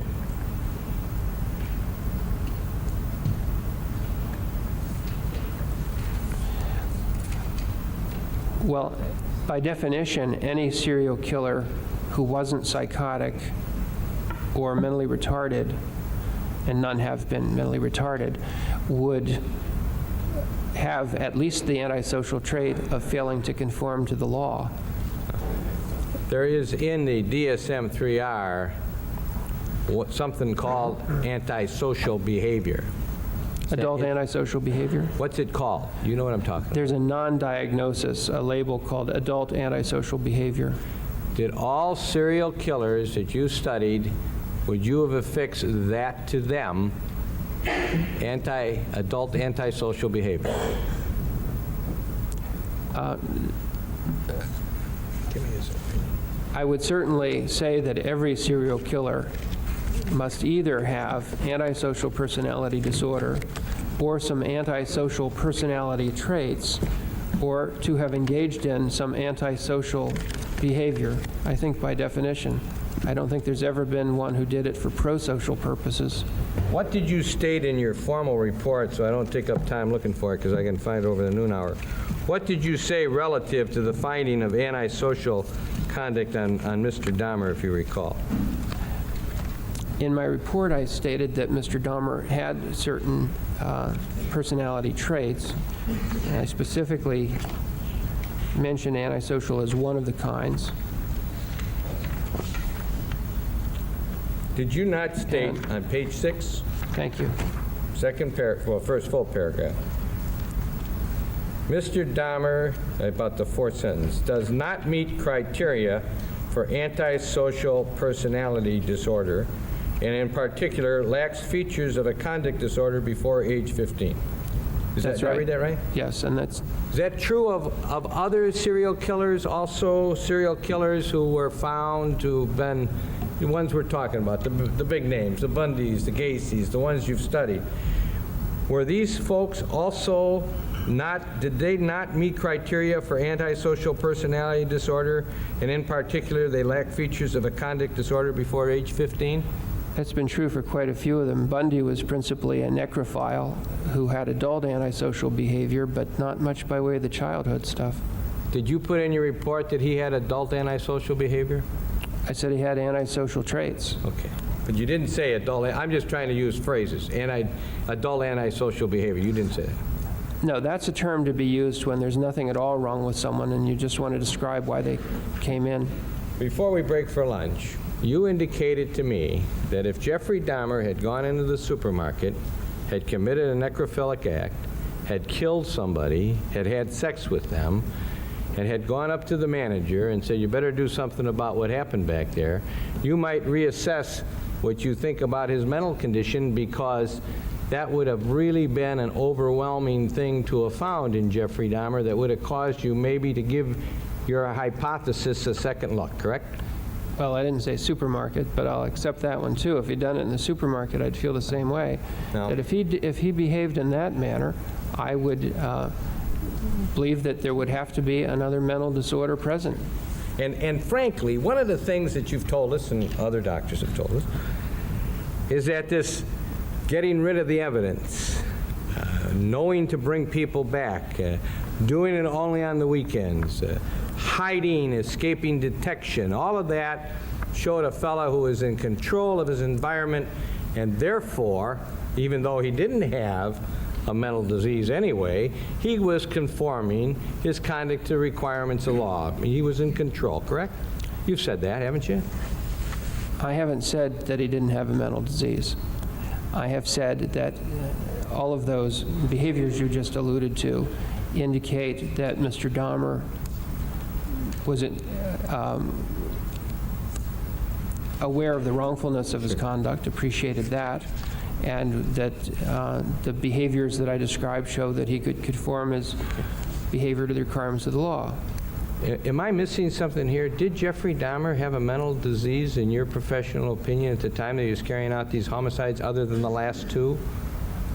I think that that's a jury question. Perhaps I'm permitted to express an opinion on it. Well, let me ask you it this way. Was he suffering from an impairment of the mind that was either enduring or transitory, that affected his mental or emotional processes at the time he was committing these murders? An impairment of the mind. Well,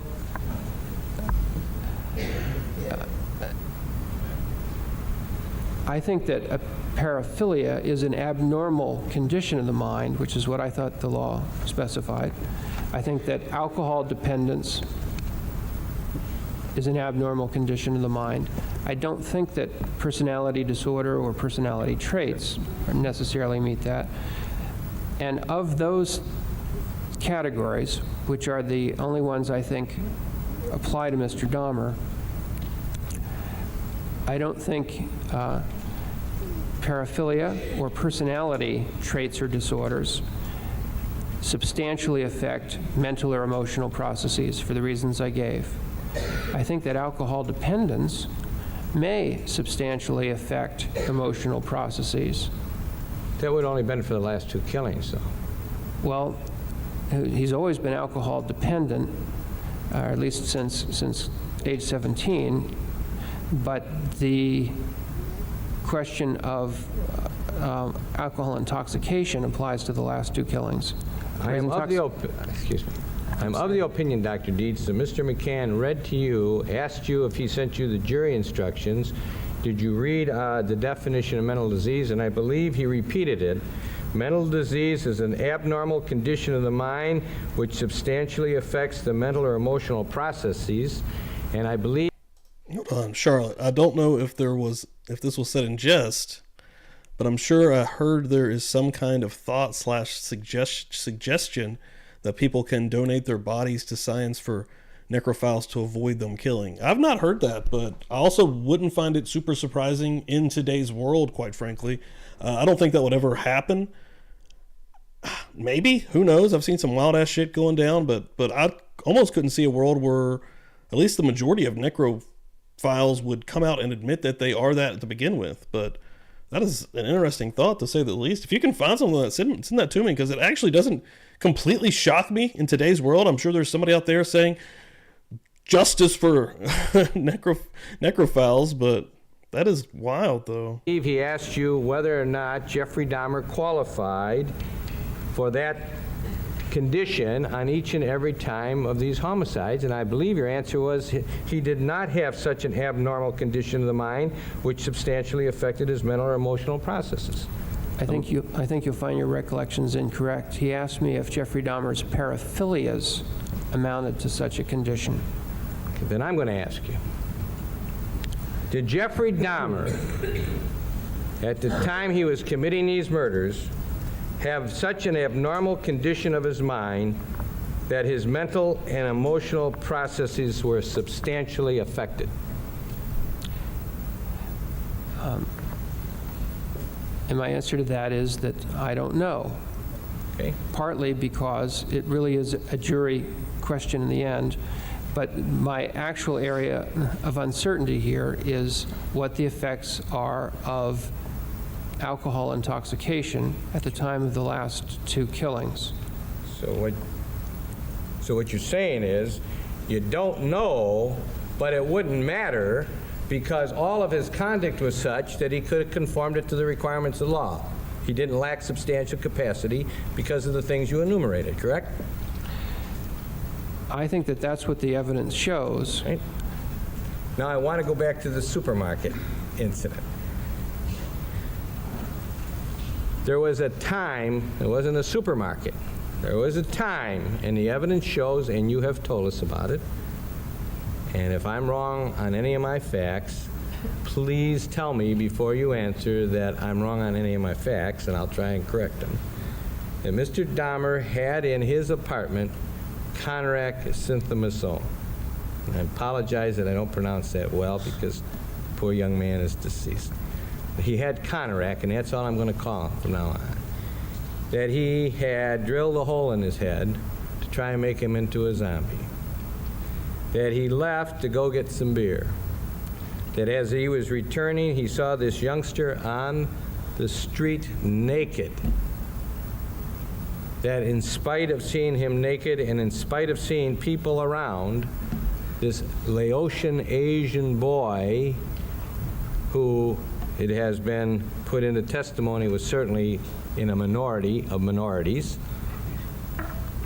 was disoriented, that Jeffrey Dahmer went up to him and put his arms around him, that he claimed that it was his friend, that people were viewing this and making noises and saying things, observing this conduct, that the police and the fire came onto the scene, that Jeffrey Dahmer convinced the policeman that this was his boyfriend and all of that, what that means, that the police asked him for identification and he gave his name and the place where he worked.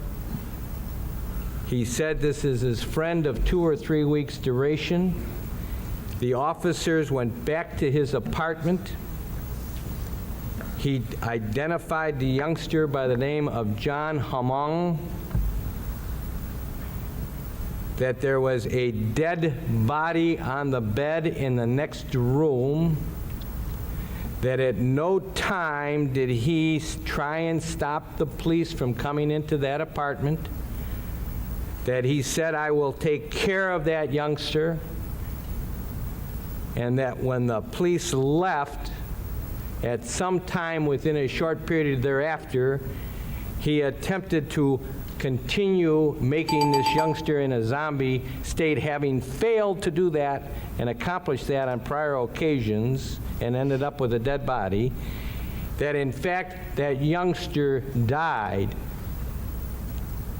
Is that not akin to telling the fella at the supermarket stand, go on back because there's a body back there, maybe you ought to do something about it? I think you could say that Mr. Dahmer has guts. He went through those elaborate procedures to con the police into thinking that there was not a problem here and got them to leave. It's in marked contrast to the hypothetical example of what became the supermarket, where the point was that a crime was committed right in the presence of others. Here, Mr. Dahmer committed his crime behind closed doors before the presence of others and after the presence of others, and during the presence of others told an effective set of lies to cover himself. He didn't have very many logical options available to him here, because by this time he had drilled a hole in the boy. If Dahmer had walked away at that point and let the police or the rescue people take him, they would have taken him to a hospital or tried to identify him. Someone may have discovered that he was delirious because of acid in his brain. They would have done some testing. They might have discovered what happened, or else he would have died, and it would have been discovered then at an autopsy. And Mr. Dahmer had no way to know whether before dying this young man might reveal his identity, or whether an investigation of the neighborhood where they picked him up might track back to him. Once he had him back in the apartment with the police gone, experiencing relief that he'd gotten rid of the police, now he really had to kill him. Though he may have liked to have preserved him as a zombie, he didn't see another option. He couldn't let him go, and he knew that the only way to prevent being tied to the death was going to be to dispose of these remains so that they couldn't be discovered, because the police could tie him to that particular young man. Doctor, it's your belief that Jeffrey Dahmer thought those things that you've said, or are you hypothecating? Well, his behavior is completely consistent with that, the Now, means by which he did it. Let me ask you this. You then are telling us that he knew he was going to have to kill him. He was going to have to kill him. Well, he was going to have to kill him, and he would like to have been able to enjoy him some more. But- And he never saw the killing as gratifying, but rather as a means to an end in each instance. And what he would have found more gratifying was to keep Conrack in a zombie-like state as long as possible. One more question before we break. Okay, this is the last one. Doctor, when that youngster doesn't come back to his home and the parents go looking for him, would not Jeffrey Dahmer have known that 3 policemen saw that same youngster in his apartment, and wouldn't Jeffrey Dahmer have made a better choice by leaving him live in spite of the holes in the head than in killing him when 3 policemen knew the last place that child was seen was in his apartment? How about that choice? Morally, of course, it would have been a better choice to let him live. As to evading detection, if he'd let him live, he was going to have a problem. That hole in the skull was not going to go away. The acid in the brain was not going to go away. Someone was going to find that there was a problem with this young man unless Jeffrey Dahmer dismembered the corpse and destroyed all the evidence. We'll break for lunch. I'd like to try to get going at 1:15, so court's in recess. Christ. All right. Got to go have lunch after that. Part 7, Deets, coming up. Holy shit, this one is hot and heavy this morning. Boyle, excuse me, called him Boyd earlier there in the chat, but Boyle coming in, not fucking around. See how long part 7 is here. Part 7 is another hour 17, man, and it looks like Boyle's going to continue. Thanks everyone again for being here. Appreciate the hell out of it. Man, that's a little bit early this morning. I ran to McDonald's before I got on here. Yeah, we're going to do a Murdered Church stinger just real quick. Thanks again, everyone, for hanging out. God, 63 likes. Holy shit. Another awesome morning as this thing continues to grow, baby. Yeah, let people know what you're doing. Appreciate it. Stinger time.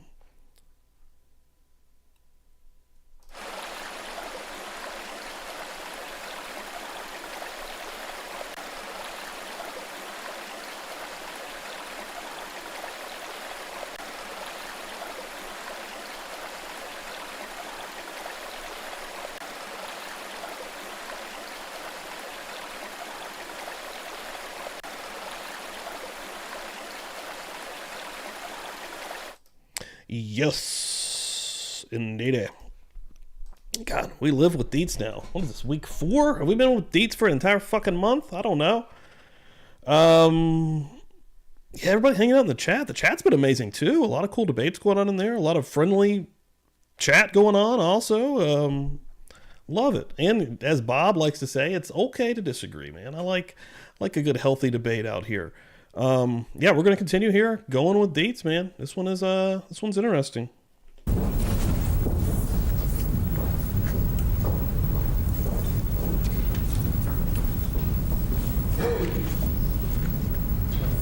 Be seated, please. Mr. Boyle, you may continue. Yes, sir. Dr. Deets, you were hired by the state of Wisconsin what's the first date you had contact with any member of the district attorney's office on coming in on this case? It was sometime in December, but I don't recall the exact date. But it's clearly before Christmas. That's right. All right, can you tell me the date that you firmed it up, the agreement? I mean, the relationship? I'm sorry, I don't know what the date was, but it was in December. Oh, I'm sorry. I thought yesterday there was a call, and then there was a discussion, and then there was a call back.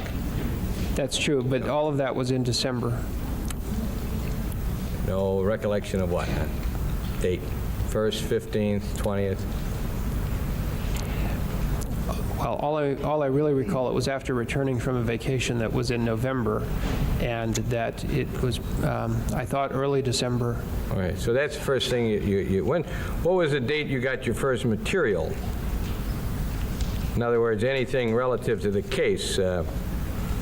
Very quickly after having agreed to accept the case. Okay.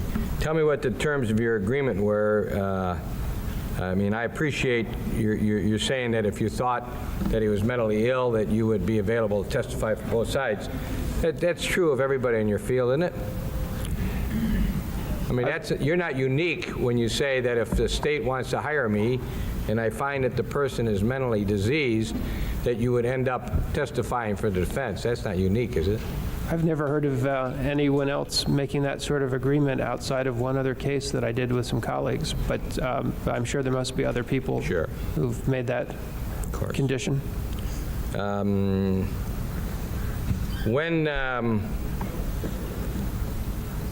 When did you receive, tell us what you received first.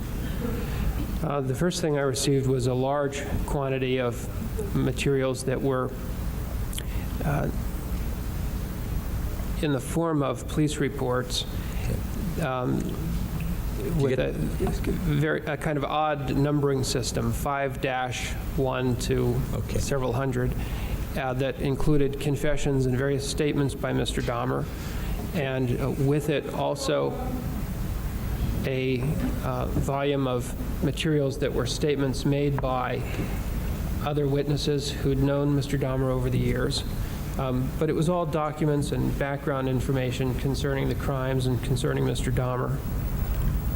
The initial materials did not include any of the psychiatric evaluations or psychological evaluations stemming from the present charges. Those I received later. Okay. Were you told that the deadline date for the turning over of the report that would be generated by you if you became a member of this, I mean, if you accepted a retainer, was January the 7th? Yes.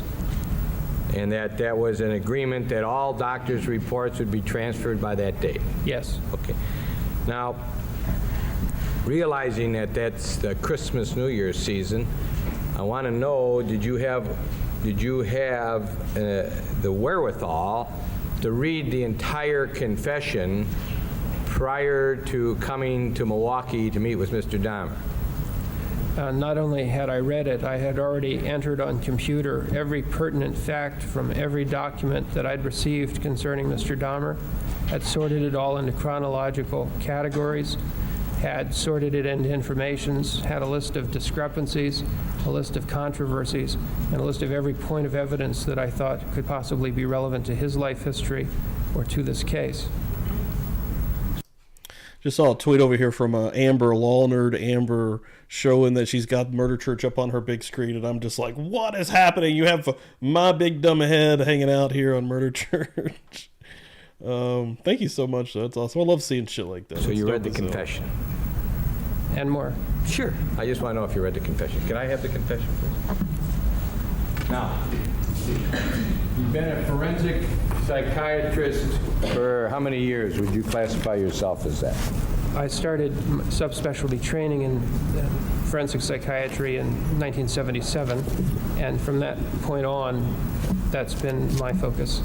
Defendant's Exhibit 1A that has been read to this jury is the confession that you took and you put into your computer as you told us prior to coming here to Milwaukee, right? the parts that have been delineated because we felt they were immaterial and irrelevant, and that's why they've been delineated by mutual agreement. So.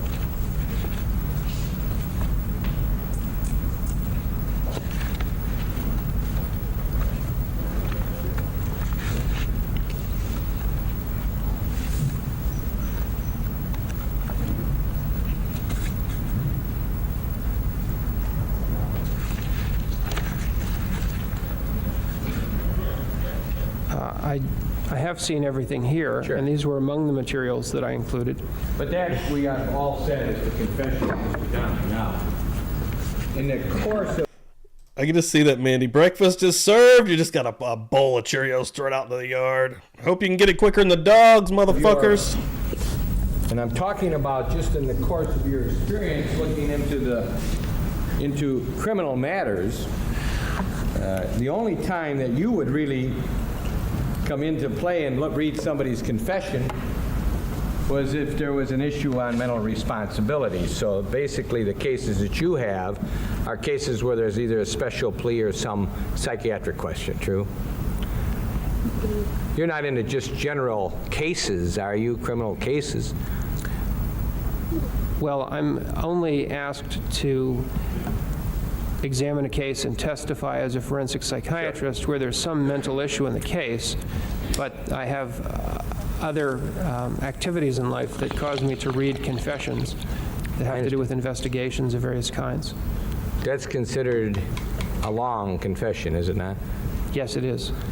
Are you aware of the fact that Mr. Dahmer spoke to members of the Milwaukee Police Department? They opined for about 60 hours. Are you aware of that? That fits my recollection of what I was told. He talked to the cops for like 60 hours. Where was I getting 48 hours from? I was thoroughly confused there.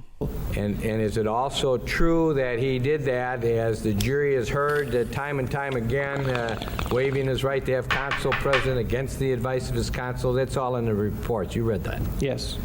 Now that's out of the ordinary, isn't it?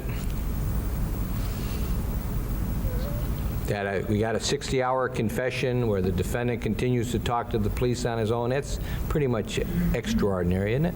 Yes, I think that's unusual. Now,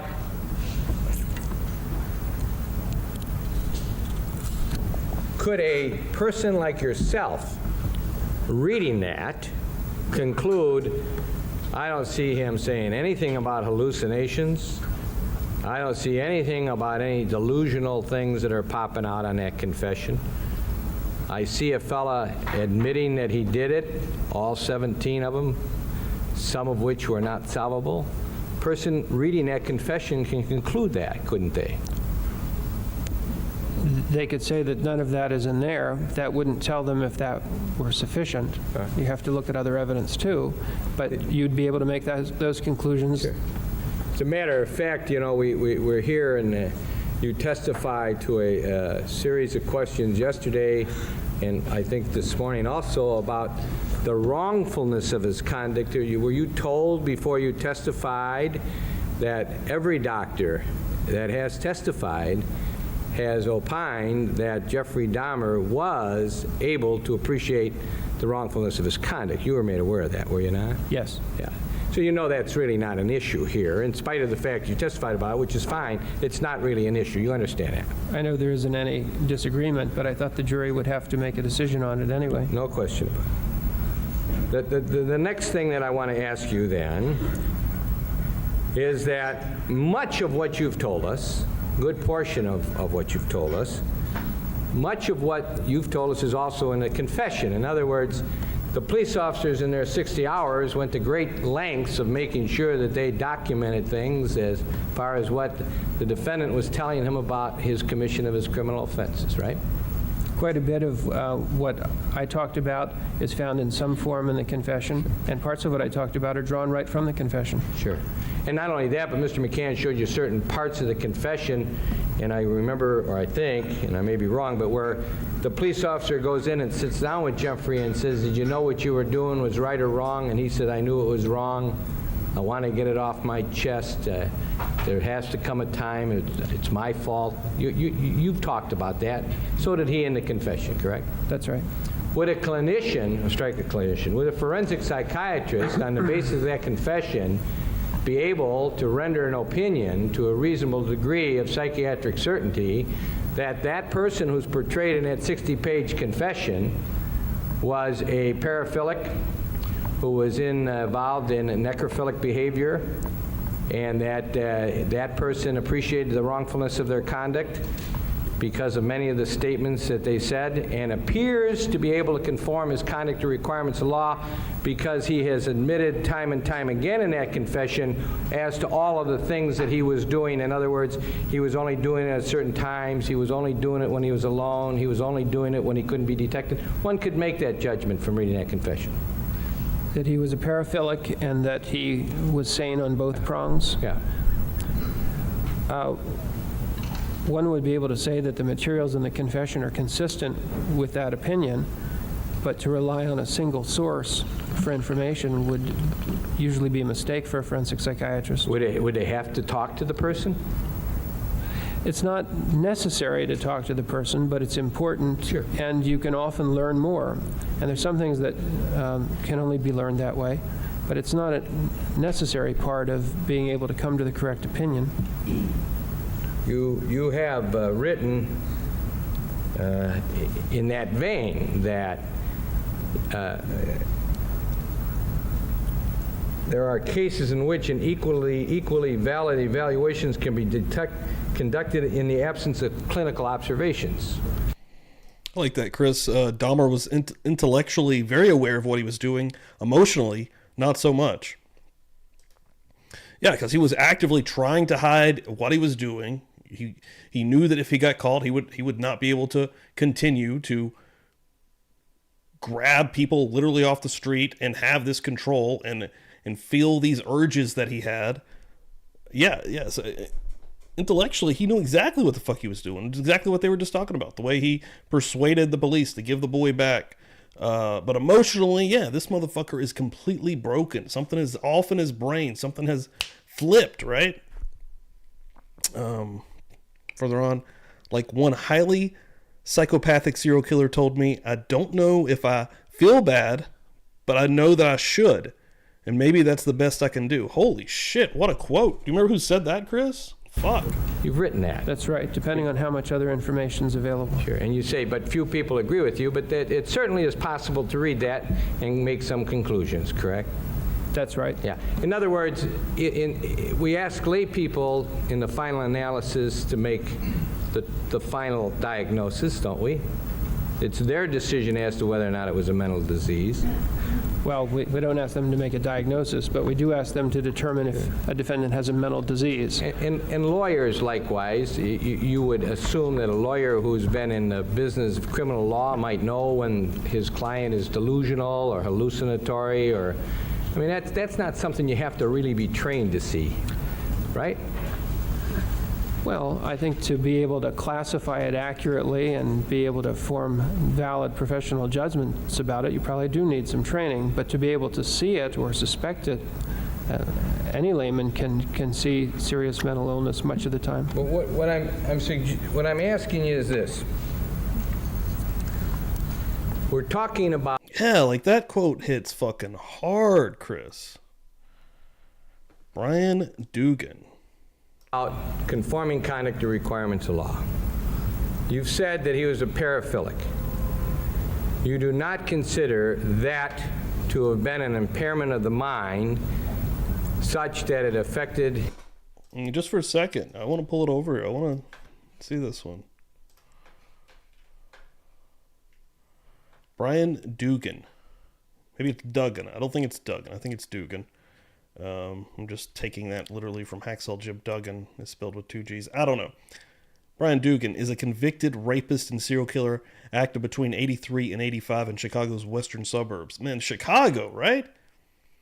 He was known for having informally confessed in 1985 to the February 83 abduction, rape, and murder of a 10-year-old Jeannie Nicararco in Naperville, Illinois, which was a highly publicized case. He was already in custody for 2 other rapes and murders, one of a woman in July 1984 and the other an 8-year-old girl in May of 1985. He was sentenced to life after pleading guilty to the latter two crimes. Wow. Rolando Cruz and Anthony Hernandez, both in Illinois, had earlier been indicted in the Rico case and were convicted in 1987 and sentenced to death. After appeals and new trials, Hernandez was convicted a third time and sentenced to life in prison. Cruz was acquitted in 1995 after a witness recanted testimony and new DNA evidence was introduced excluding him from that found at the crime scene. 2005, Dugan was indicted for the murder based on DNA evidence. He pleaded guilty in 2009. Shit. So much longer later, was sentenced to death. And Illinois Governor Patrick Quinn signed a new bill to abolish capital punishment in 2011. So his sentence is now just life in prison. Wow. Yeah, never heard of this dude. What a quote, though, man. That shit, yeah, that'll shake you to your core, Chris, man. I wish I could pop the comments up here. His emotional and cognitive, his emotional and responses. Have you not? What I said was that I don't believe that a paraphilia substantially affects mental or emotional processes. Then you said, a psychosis would have to be there. No, not necessarily a psychosis. What would have to be present then for his mental impairment to be in place? God, yeah, he was going to let an innocent man, like... If I wanted to say, doctor, please tell me, based upon what you know, could he have been mentally impaired other than the alcohol, which you pretty much ascribed to the last two counts? I'm talking about the first 13. What else would have had to been present for me to get you to say that you believe that he was mentally, he did not have he suffered from a mental disease, a result of which he could not conform his conduct to requirements of law, if not a psychosis? Three things would have to be present. The first would be a condition of any kind that, in fact, impaired Mr. Dahmer's mental or emotional processes substantially, as opposed to impairing or changing what turns him on. Would have to change the process of the mind or the process of the emotions.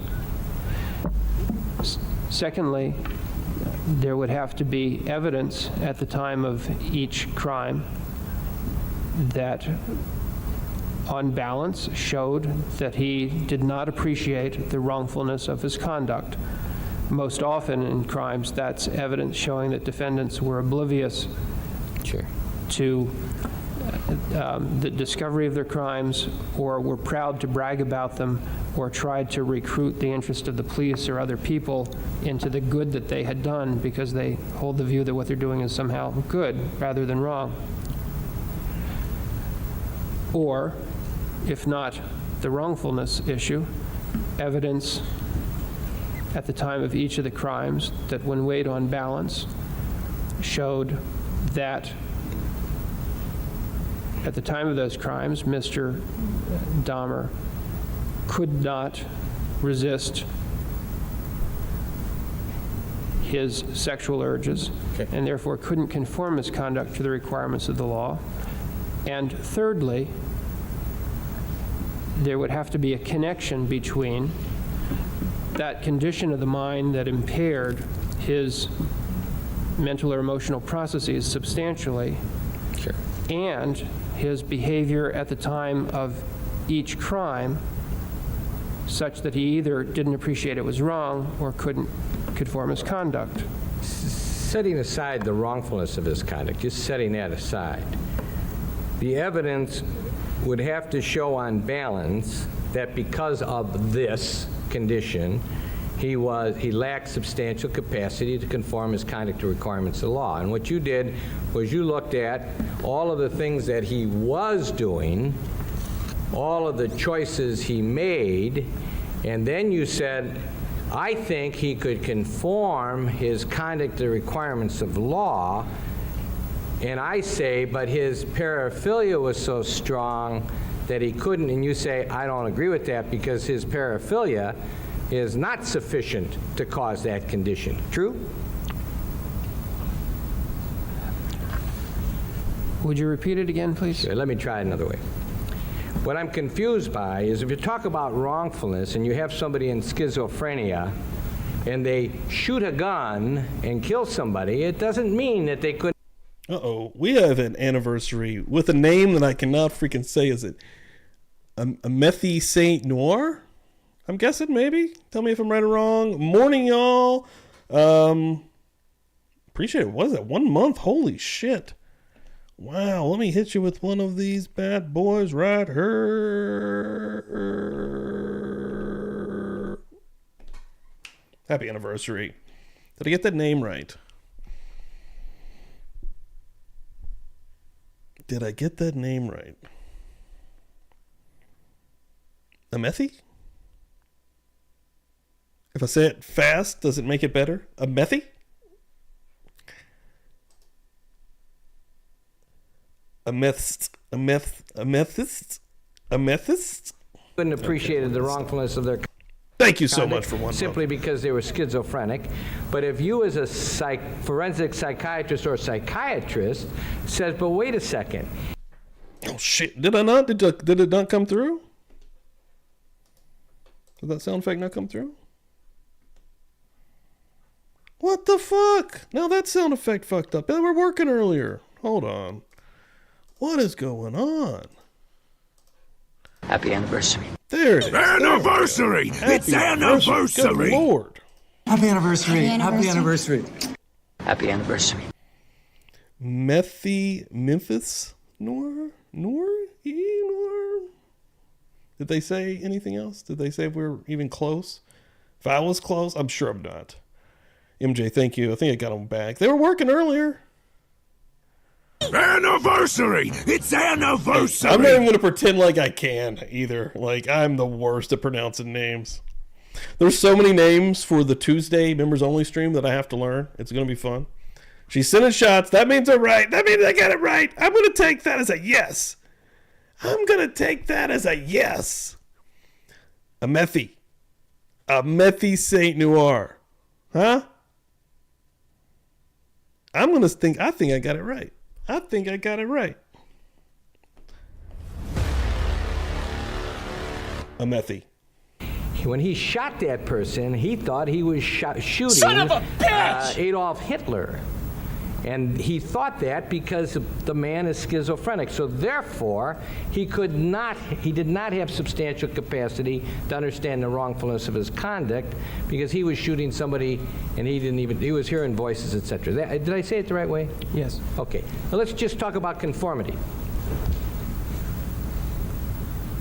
A person's a paraphilic. He is suffering from necrophilia, not otherwise specified. That and that alone.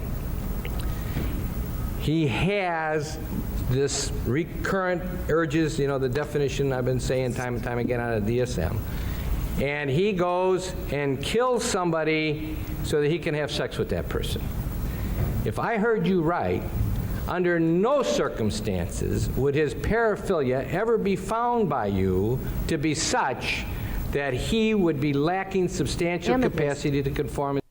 Boom. Amethyst. All right. I wasn't close at all. Amethyst. I put it into Google. Am I correct? Amethyst. I put it into Google. I'm not embarrassed about this one at all. Okay? Come on. His name's insane.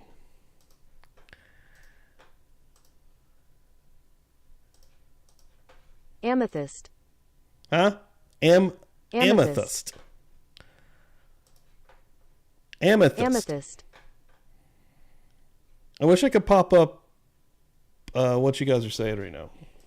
I was pretty close. What was I saying? Amthy? I was not close at all. Jesus Christ. Amethyst. Welcome, baby. This 1 is gun month. country. Woo! Gun country. Let's do it. Is the way it's pronounced in this video correct? Amethyst. There we go. Black and purple heart. She don't care. She's going with the flow. That's right. Is Jay in here? Is Jay going to get to see this one? Don't let Jay see this one. All right. We're going to go back. We're going to act like this didn't happen. Okay. All right.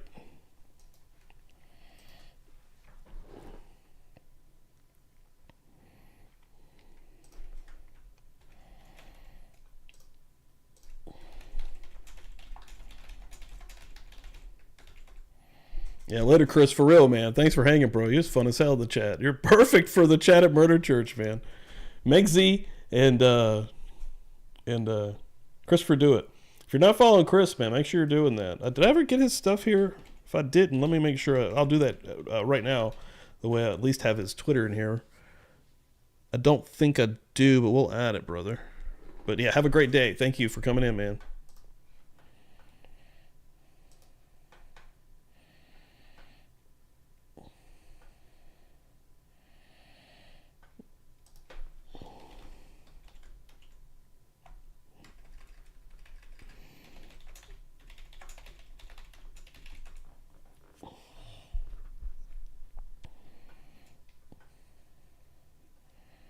I did, Mind of Monsters saying that's my birthstone. I did when I first Googled it, see like a purple stone came up.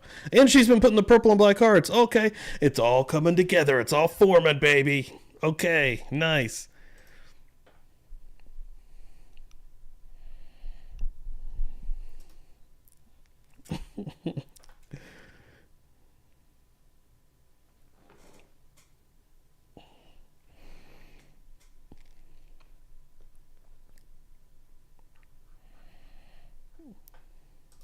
No sound? Damn it, hold on. That's because I showed you. Hold on. Son of a bitch. That's because I was playing the fucking pronunciation. Hold on. Wouldn't that be go back. a mental condition?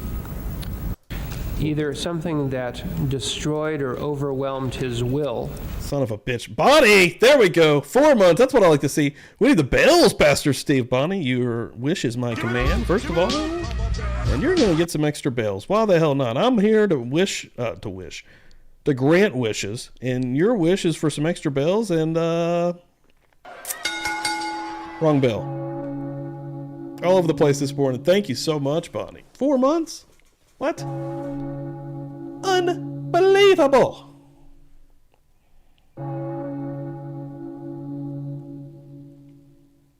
Extra bells. That's not really that rare, but when you get it, you remember it, baby, because you never know when they may come through. Bonnie coming through. If you remember and you ask for extra bells, you get motherfucking extra bells, baby. Okay? The way he was attempting to do with his victims, the Love ones it. he tried to zombify. I love it! Or something that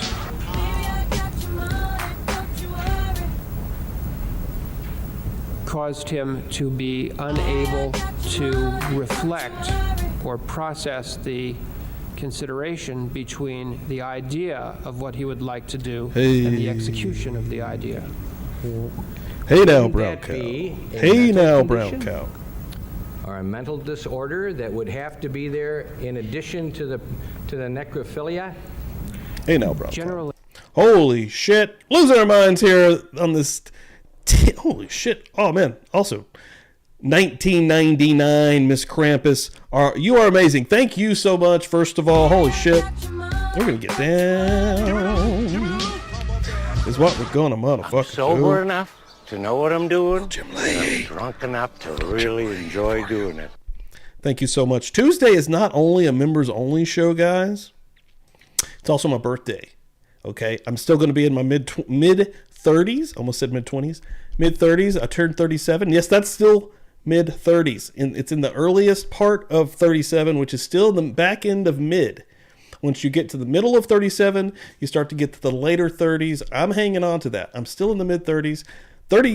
7. I think I'm 37. Yeah, it'll be 37, baby. So you'll want to come through for the members only, because I'm also not only going to be presenting a wild-ass fucking Mexican cult story, it's also going to be my birthday, so it's going to be sweet. And I'm thinking about maybe doing another actual just public, just like we did for Dan on the Thursday for his birthday. The Thursday live, just kind of hanging out and chilling and having a fun one. So, and hell, I don't know what the hell Feral Friday will be either. I don't think we have guests this week, so who knows what the hell will happen. Those things that could cause either of those functions to be lost would be something that we'd classify psychiatrically as a mental disorder. That's right. Which would be psychosis. No, there are a variety of mental disorders that could arguably do that. You are or were on the subcommittee on paraphilias. Along with, you obviously know Dr. Becker and Dr. Berlin. Yes. If you had to refer somebody with a paraphilic disorder, any of the people on that subcommittee, including Dr. Becker and Dr. Berlin, in your expert opinion, would be qualified to take care of that, wouldn't it? I don't remember who all was on the committee, but Abel, Barlow, Berlin, Becker, Dietz, Knights, Quincy, Spitzer, and Williams. They're all stars, aren't they? They're all good doctors, aren't they? Yes, but 2 are not specialists in the paraphilias. But who aren't? All except Spitzer and Williams have special expertise on the paraphilias. So certainly you would consider a paraphilic disorder of a group of people, you would consider Dr. Berlin and Dr. Becker to be good clinicians. I consider them to be superb clinicians, and in fact, I've referred Guys are cracking cases me to up them right for now. treatment. I think they're 2 of the. I did not call you old, Kalen. What are you talking clinicians about? in the paraphilias Where? That our country has. Hey, no. Mrs. Krampus, I just saw that. No, 31 to 33 early, 30s, 34 to 36 mid, 37 to 39 late. No! The earliest part, because I'm 36 now, right? For 2 more days. Okay. The earliest part of 37 is still late mid, if you really kind of think about it. I also think about decades completely wrong. At least the old ones. Now everything just blends together and everything's just weird. But if like back in the day, man, like I'm just going to go kind of the 50s on, but like the late 50s kind of blend into the early 60s. And then it kind of forms into what you think about when you think about the 60s. And then the late 60s really kind of forms into the early 70s before the 70s sort of form into what you know as the 70s. And that really continues on really until the last like 10 years. Everything now is just kind of like molded together into this weird, like you'll see every style of the last 100 years now on one block, which is crazy as fuck. What I'm saying is 37, early 37 is still middle of the road 30s, baby. We ain't in the late. We're not that close. Okay. What are we talking? June next year, baby? Middle of next year, I don't know. We still got a while. Still pumping, baby. You were also on a subcommittee of impulse control disorders not elsewhere classified. Yes. Right?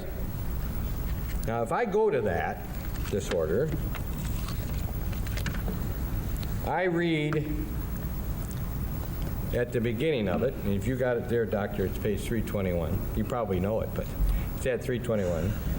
This is a residual diagnostic class for disorders of impulse control that are not classified in other categories, example, psychoactive substance use disorders or paraphilias.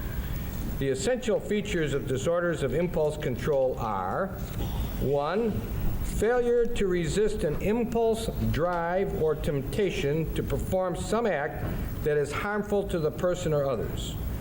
There may or may not be conscious resistance to the impulse. The act may or may not be premeditated or planned. 2, an increasing sense of tension or arousal before committing the act. 3, an experience of either pleasure, gratification, or release at the time of committing the act.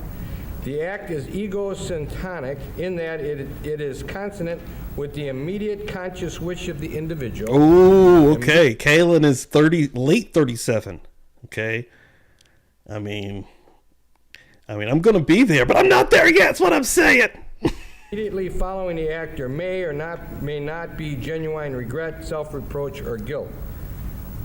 This class contains 5 specific categories: intermittent explosive disorder, kleptomania, pathological gambling, pyromania, and trichotillomania.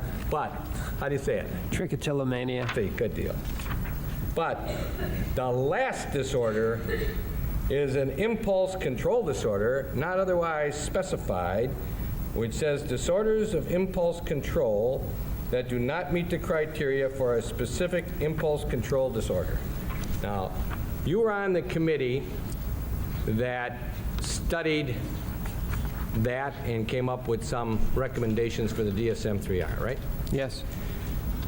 Now, I understand as a layperson, the best I can do is look into a book and ask an authority or an expert what it means, but I want to ask you this. Can a person who has an impulse control disorder, not elsewhere classified, at the time of his act, be suffering from a mental disease so that they are unable to, they lack substantial capacity to conform their conduct to requirements of law? I've never heard of anyone taking that position outside a couple very controversial cases where people have tried to say a compulsive gambler was insane for embezzling because he needed the money. Well, kleptomania, let's talk about kleptomania. That's stealing, isn't it? Yes. Okay, now if I'm representing somebody who is very, very seriously impaired with kleptomania, it's classified as a mental disorder, is it not? Yes, it is. And they steal, and they are acting on their urges. Is that a mental disorder? It's classified as one. Okay. So, obviously, when Mr. Dahmer was getting these impulses, desires, to do the things that he was doing, it is your opinion that at all times, prior to doing the illegal acts, whatever they were, he had the willpower to say, no, I choose not to do it. That's what you're testifying to. Well, whether he had the willpower or not, I suppose, is a more philosophical question. But the question I was addressing was whether he had the capacity to choose to do otherwise. And my answer to that is that at the time of each of the killings, he did have the capacity not to do the killing. Dr. Dietz, I hate to trivialize something as important as this by coming up with something that is not grave. It can be grave. It's certainly grave to the person that has it and maybe his immediate family, but certainly not the same degree as this, and that's alcoholism. Now, I know alcoholism is not necessarily a mental disease. It can become such, but the alcoholic, the practicing alcoholic, chooses to drink because of his desire to do so and his illness that causes him to do so. Am I on base with that at all? Well, or you wanted to redefine, tell me what an alcoholic is and is not.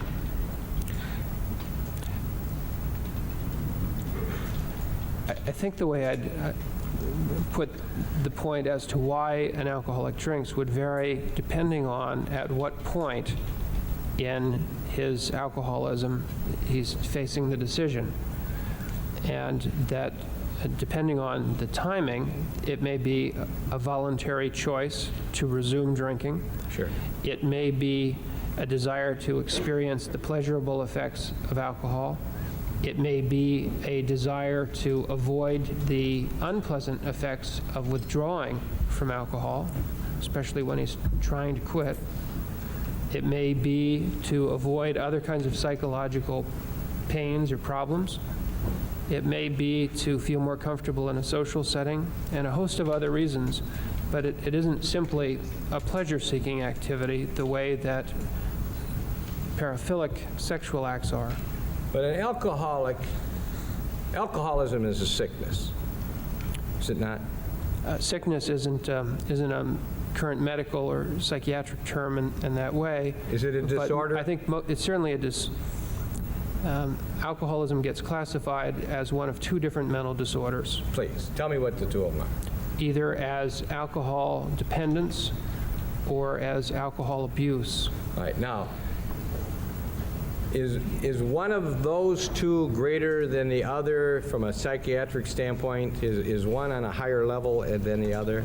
Alcohol dependence is the more severe condition.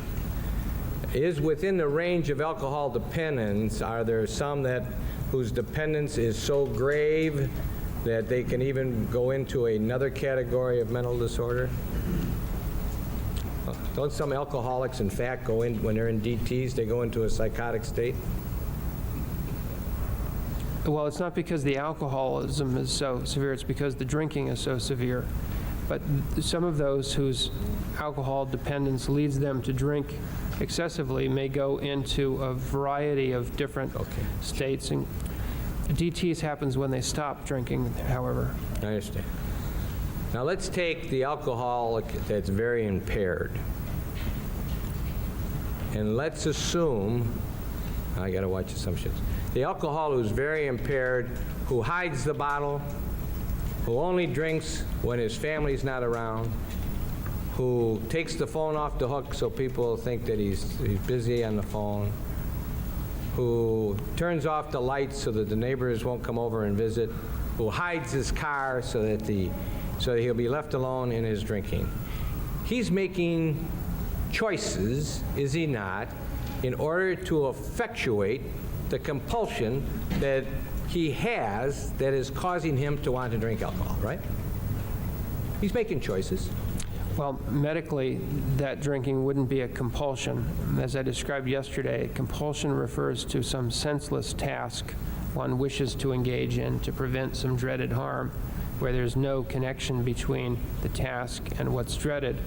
The alcoholic's desire to drink is sometimes to avoid the unwanted withdrawal symptoms. It can also be to pursue pleasure and for other purposes, as I just mentioned. But yes, it's true that the alcoholic in the situation you describe is one who is making choices in order to facilitate his drinking for whatever reasons he wants to be drinking at that time.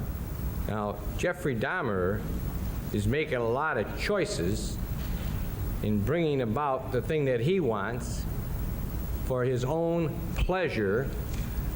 He is making sure that he gets a person he likes and he gets them up there without anybody seeing him, and that he does the things that he wants to do and he ends up killing them, and he is making choices as he's going along the progress of his paraphilic disorder, which you have described to us, correct?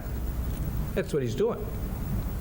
I missed the last part of what you said. He's making choices. He's making choices to accomplish what his desires are, and his necrophilic problem, the necrophilia that he is experiencing, he wants to do something and he makes choices in order to effectuate that goal. True?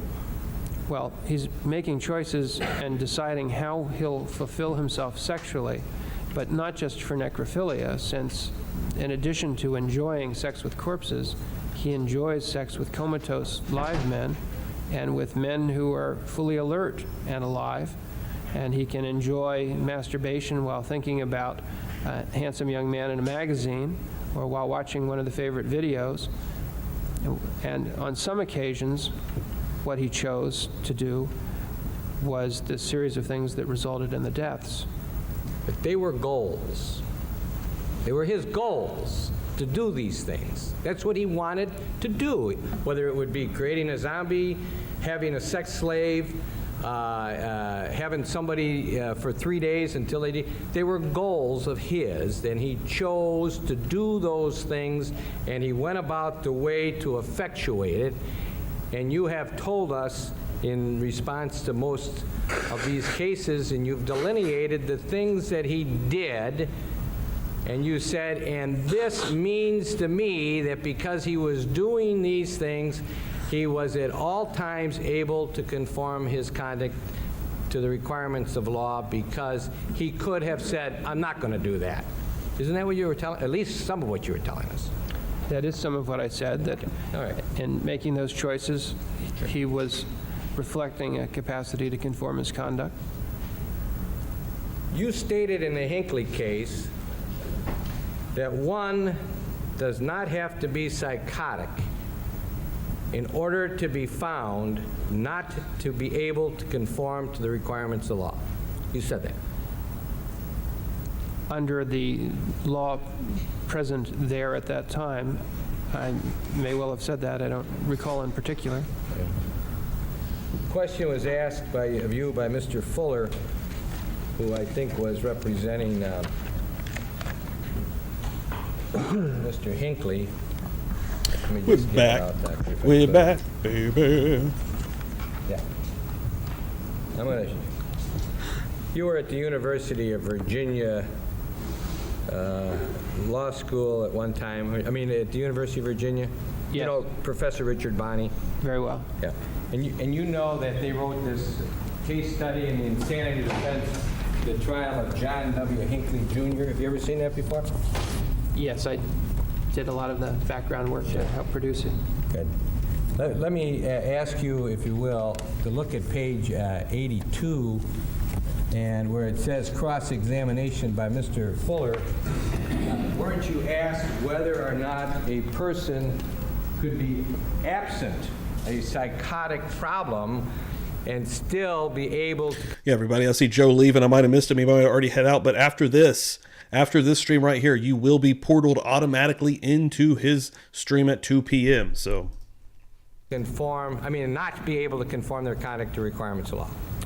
No. Okay, read that question and answer. The question was, now, it is accurate, is it not, doctor, that a psychotic condition is not indispensable to a finding that an accused's ability to conform his conduct to the requirements of the law is impaired? And what's your answer? It is correct that a person need not be found psychotic for a court to find that the individual has substantially impaired capacity to conform. Okay. You emphasize... yeah, Dizzy knew what's up. Yeah, thank you, Dizzy. Appreciate that. Awesome. Getting to the portal. I'm just now catching up with the chat here. Yeah, I think Joe had already left also. Well, yep, it's happening. That's the word court. Yes, and also the answer is one that says nothing about mental disease. I understand. But what you're saying then is, as a clinician,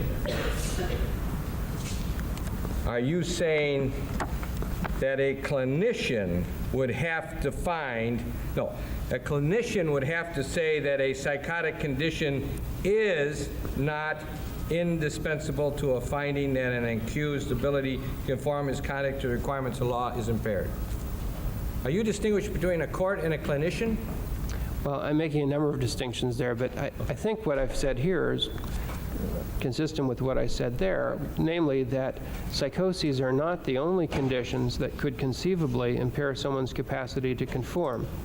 And in your report to Mr. McCann, you said there are some psychiatrists who might suggest that that sexual disorders can substantially impair a person's ability to conform their conduct to requirements of law, even though you don't think so. Did you say that in effect? I don't know if I said some, because I only knew of one at the time. Could you tell me what page? Let me get my... Maybe I misread it. I thought it says physicians, on page 1, I'm sorry.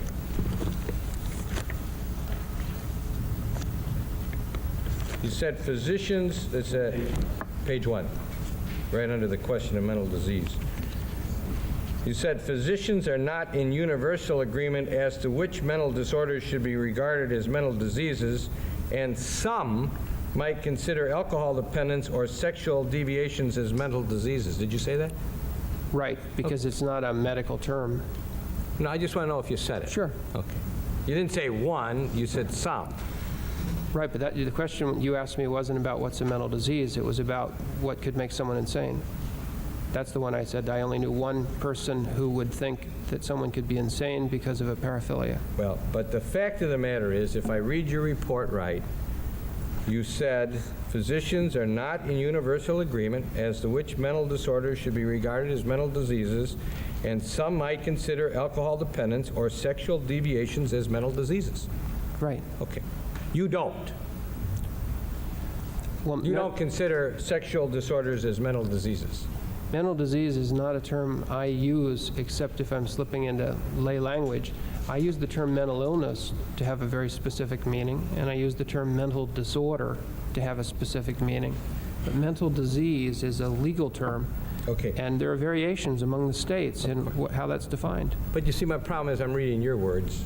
In question of mental disease, you state, in my opinion, Mr. Dahmer did not suffer from any condition that would be medically recognized as a mental disease at the time of the charged offenses, though he drank heavily on the weekend, has certain dysfunctional personality trait, and has certain deviant sexual interests. Then you say physicians are not in universal agreement as to which mental disorders should be regarded as mental diseases, and some might consider alcohol dependence or sexual deviations as mental disease. You go on to say, with respect to the definition of mental disease, given in the Wisconsin instructions on the issue of the defendant's criminal responsibility, none of the mental disorders evidenced by Mr. Dahmer is an abnormal condition of the mind which substantially affects mental or emotional processes. Rather, he abuses alcohol and has unusual sexual interests that affect what it is he prefers to do sexually. Did I read it right? You did read it right. Okay. Now, in that regard, you have told us, I think, what your belief is. And you know it's up to the jury to decide because that's what the law is. We had a very experienced forensic psychiatrist testified for the state 2 days ago, Frederick Fosdill. Did you hear his testimony? No, I did not. Fosdill! Oh, miss you, bud. Don't know why I rang a bell. I'm telling you like it is, baby. And I'll give Fosdill a little Holly Berry for no reason at all. Other than I can dance, baby. Are you aware of the fact, has anyone told you, that he, on the basis of his interviews with Mr. Dahmer and his 5 days, I think, 5 different days he was with him, that he found, and I may be wrong on the record, but the jury's, or the court's the one that will tell me if I am, he found that Mr. Dahmer was suffering from a mental disease, but that he did not lack substantial capacity to conform his conduct to the requirements of law. Were you told that? Yes. You're in disagreement with only the first part of it, because you say he wasn't suffering from a mental disease. Correct? Well, I've tried to avoid giving an opinion in this court about whether he suffered from a mental disease, and instead have addressed the specific language of the Wisconsin jury instructions about what it would mean for someone to have a mental disease. And I don't know what Dr. Fosdill may have been referring to. I don't know which condition he thought qualified as a mental disease. Doctor, I read your words. It sounds to me like you said that there was no mental disease. Am I right? I said it in the report, and you've brought it into court, and that is what I wrote. Now, if Mr. Dahmer quit drinking alcohol on the day before he met Tracy Edwards, quit drinking alcohol, just stopped, not in therapy or with help, just stopped drinking alcohol. Let's just stopped. Would you have expected him to stop these murders? If he were to permanently stop drinking alcohol? Yeah.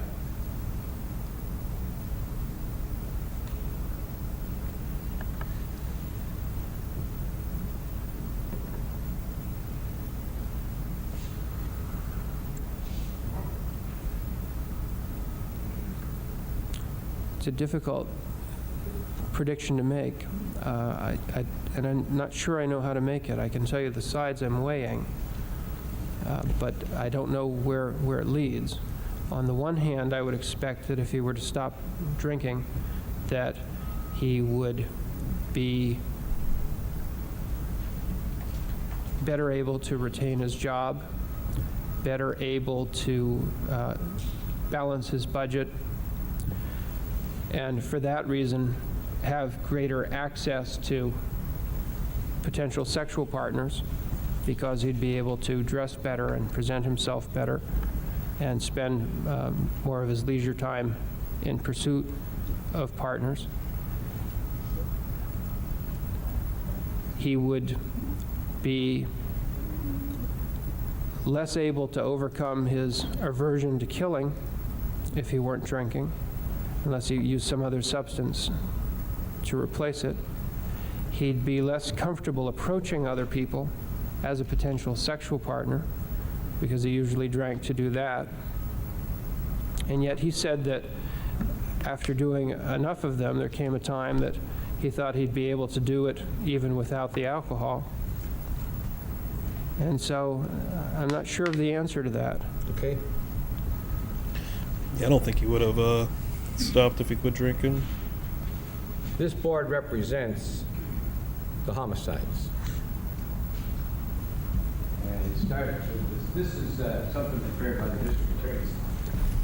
This starts with the summer 878 with Stephen Hicks, and on the back, if you will believe, we would not have to turn around.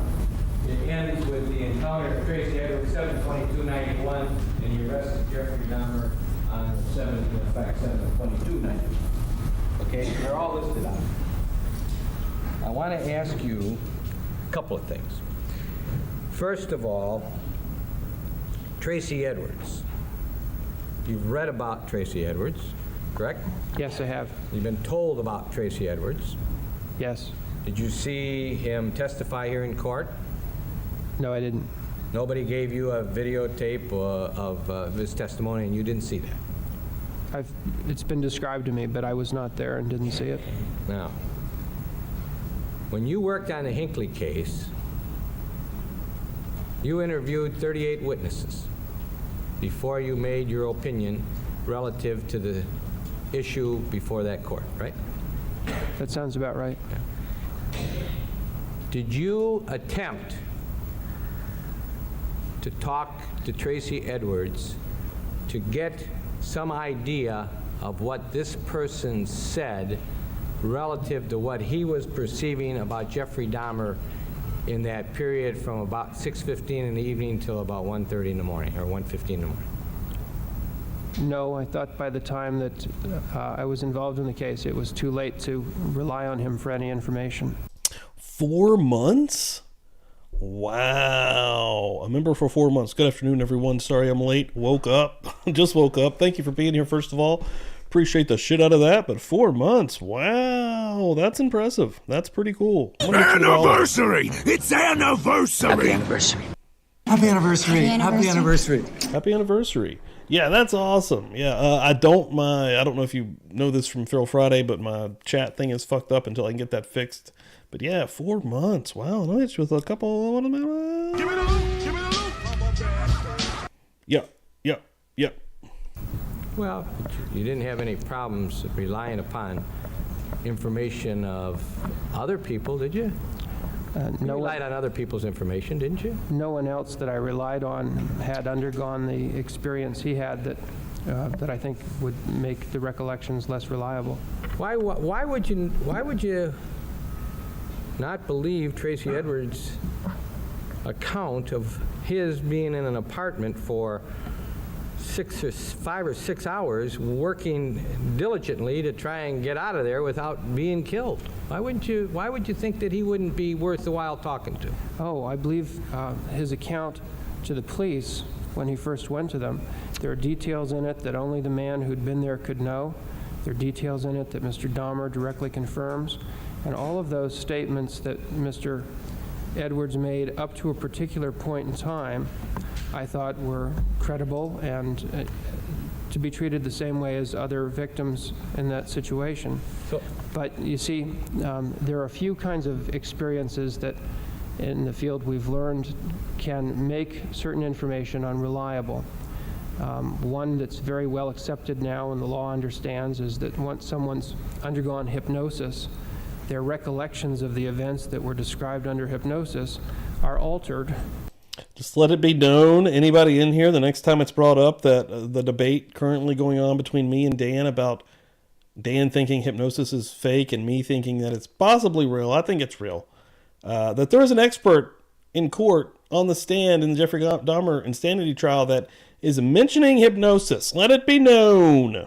And though they may come to believe what they said under hypnosis or later did, that it's not reliable. Let it be known. Refreshed memory.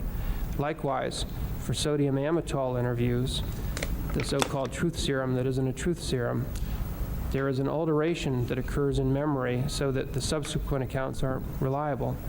And in my experience, the same phenomenon of changes in memory happens when people go on the Geraldo show and the Donahue show. Okay, good. I want to ask you about that. Do you think that the police, when they were talking to Tracy Edwards, were going to the fullest extent possible of getting everything from him when they were trying to solve a crime where they found 11 skulls in somebody's apartment? Do you think Tracy Edwards became a biggie in that investigation? Became what? An important cog in it when they're trying to solve 11 homicides? Of course. Now, Doctor, I just really don't understand that if I said to you, Dr. Dietz, a person who saw Jeffrey Dahmer 5 hours before he met up with Tracy Edwards, made a statement to the police, and then suddenly after that went on a couple of talk shows, that you would say, well, I'm not going to talk to him at all. Why wouldn't you talk to him? What have you got to lose by saying, Mr. Edwards, I want to make my own judgment whether or not Donahue and Geraldo, whatever his name is, altered your perception of what really happened? What did you have to lose by talking to him? Only time that might be spent at another aspect. It would be all right. Are you saying that when Tracy Edwards says that while he was in that apartment for 4 or 5 hours,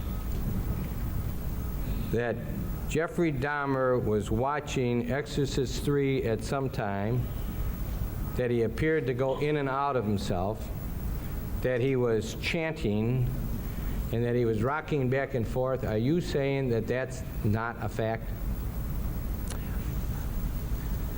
Well, I know it's a fact, and I do believe that Jeffrey Dahmer was in the apartment and that they did at some point watch Exorcist 3 together. But there's no description of chanting, rocking back and forth, or in and out of himself until on the tabloids. So I don't know. I find that information somewhat less credible, but I don't know the truth of the matter.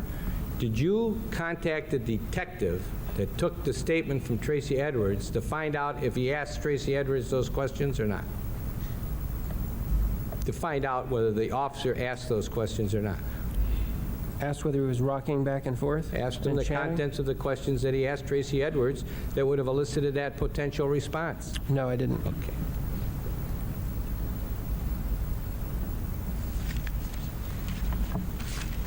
You said yesterday, well, one seeks, and I had this printed up, the reporter typed it up.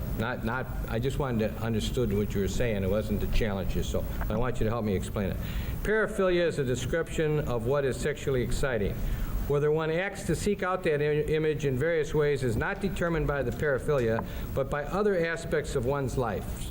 One's morals, one's character, whether one drinks, all these other things. But I think it's important to point out that acquiring a paraphilia is generally not a matter of choice. Mr. Dahmer couldn't help what became sexy to him, couldn't have known at that point in his life how to control that. And what remained attractive to him over the years was as much an inherent part of him as any human's idea of what is sexy becomes an inherent part of that person. We don't generally choose what we will find sexy. It happens to us in ways we are not quite aware of. What humans do choose is whether or not they will act on their sexual interests or not, and in the same way that an individual chooses to reach out and touch each attractive person he sees. A paraphile paraphil is able to decide whether to reach out and do those things that will gratify his attractions. Now, with that in mind, at the time that we see Jeffrey Dahmer's embryonic necrophilia, he's about 13, 14. Is that about right? 15, 16. Well, it certainly has happened by the time he's 16. 16. But it probably does not happen as early as 13 or 14. There's no evidence. He's masturbating quite a bit. Yes, he is. You say it's normal. He's in the normal range, the high end of the normal range, and you say that 2 to 3 times a day, this young man at that age who is getting these thoughts about whatever is masturbating, and that's normal, 2 to 3 times a day. Statistically, it is. Okay. If you look at the 95% confidence limit, that's within it. But it's normal. I don't care about how often they're doing it. It's considered in your profession to be normal behavior for a boy of 14, 15 to masturbate 2 to 3 times a day. Well, masturbation is a normal activity for a boy, and that rate of masturbation, 2 to 3 times per day, is at the high end of the normal range. Now, we know at that time that he's starting to get some real interest in some very bizarre things, like opening and looking at the inside of dogs. That's coming into his head, isn't it? And he's acting on it, right? Well, he's acting on doing the dissections of animals, yes.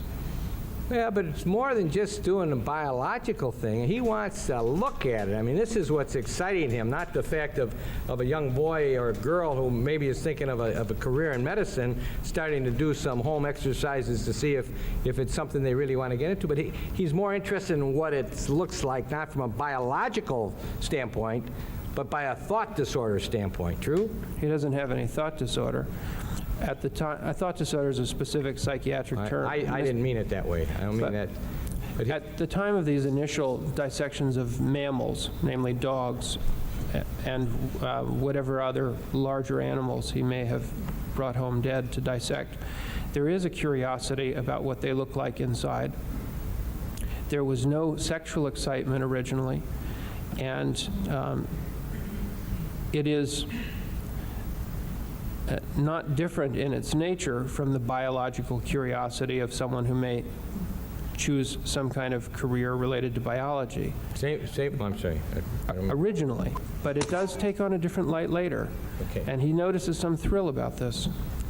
Now he's brought home the fetal pig head. Yes. And he's starting to do some things that if you were his father, you'd start becoming very concerned about. Wouldn't you? Wouldn't you start having some real concern about your son masturbating 2 to 3 times a day, starting to go out and bring home roadkill, starting to look at him, bringing home fetal pig? Wouldn't that cause you some concern? It would depend a great deal on the context. I presume I wouldn't know what... I'd rather put this in another context and say I don't think a father would be likely to know what his son was thinking about while masturbating, which is of greater concern than how often he does it or whether he's doing it. And I think that there are contexts in which young men doing dissections would be very worrisome and horrifying, and other contexts in which a parent could feel proud about that. If it's a science fair project, it's very different than doing something awful to the neighbor's cat. But your words were now is at this time that he's acquiring his paraphilia. He isn't choosing it, he's acquiring it. It's coming into his life, right? This paraphilia of his. Yes, and I think at that time. And now he's masturbating at this rate, and he's now starting to think not just of one thing, he's starting to think of other things. One of the things he's thinking of is hitting some poor jogger and doing something to him sexually when he's unconscious. Yes. This is a very, very disturbed young man at that time in his life, correct? Very disturbed. Wouldn't you agree? Well, disturbed doesn't have a particular technical meaning for us. Would you have sent him to one of the doctors that I've listed before who you said are good with paraphilias? Would you have, if this case came to you, if I was his father and I called you and I said, da-da-da-da-da, what should I do? You would have sent him to somebody, right? If I heard that this young man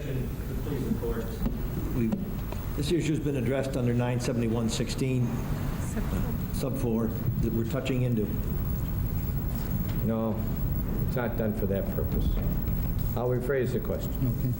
Take it out of that problem. Is Jeffrey Dahmer's paraphilia in full swing at this time? By that I mean, does he meet the definition, the recurrent sexual deals, and they're becoming distressful to him? Is it in full? Is it there at this time in his life?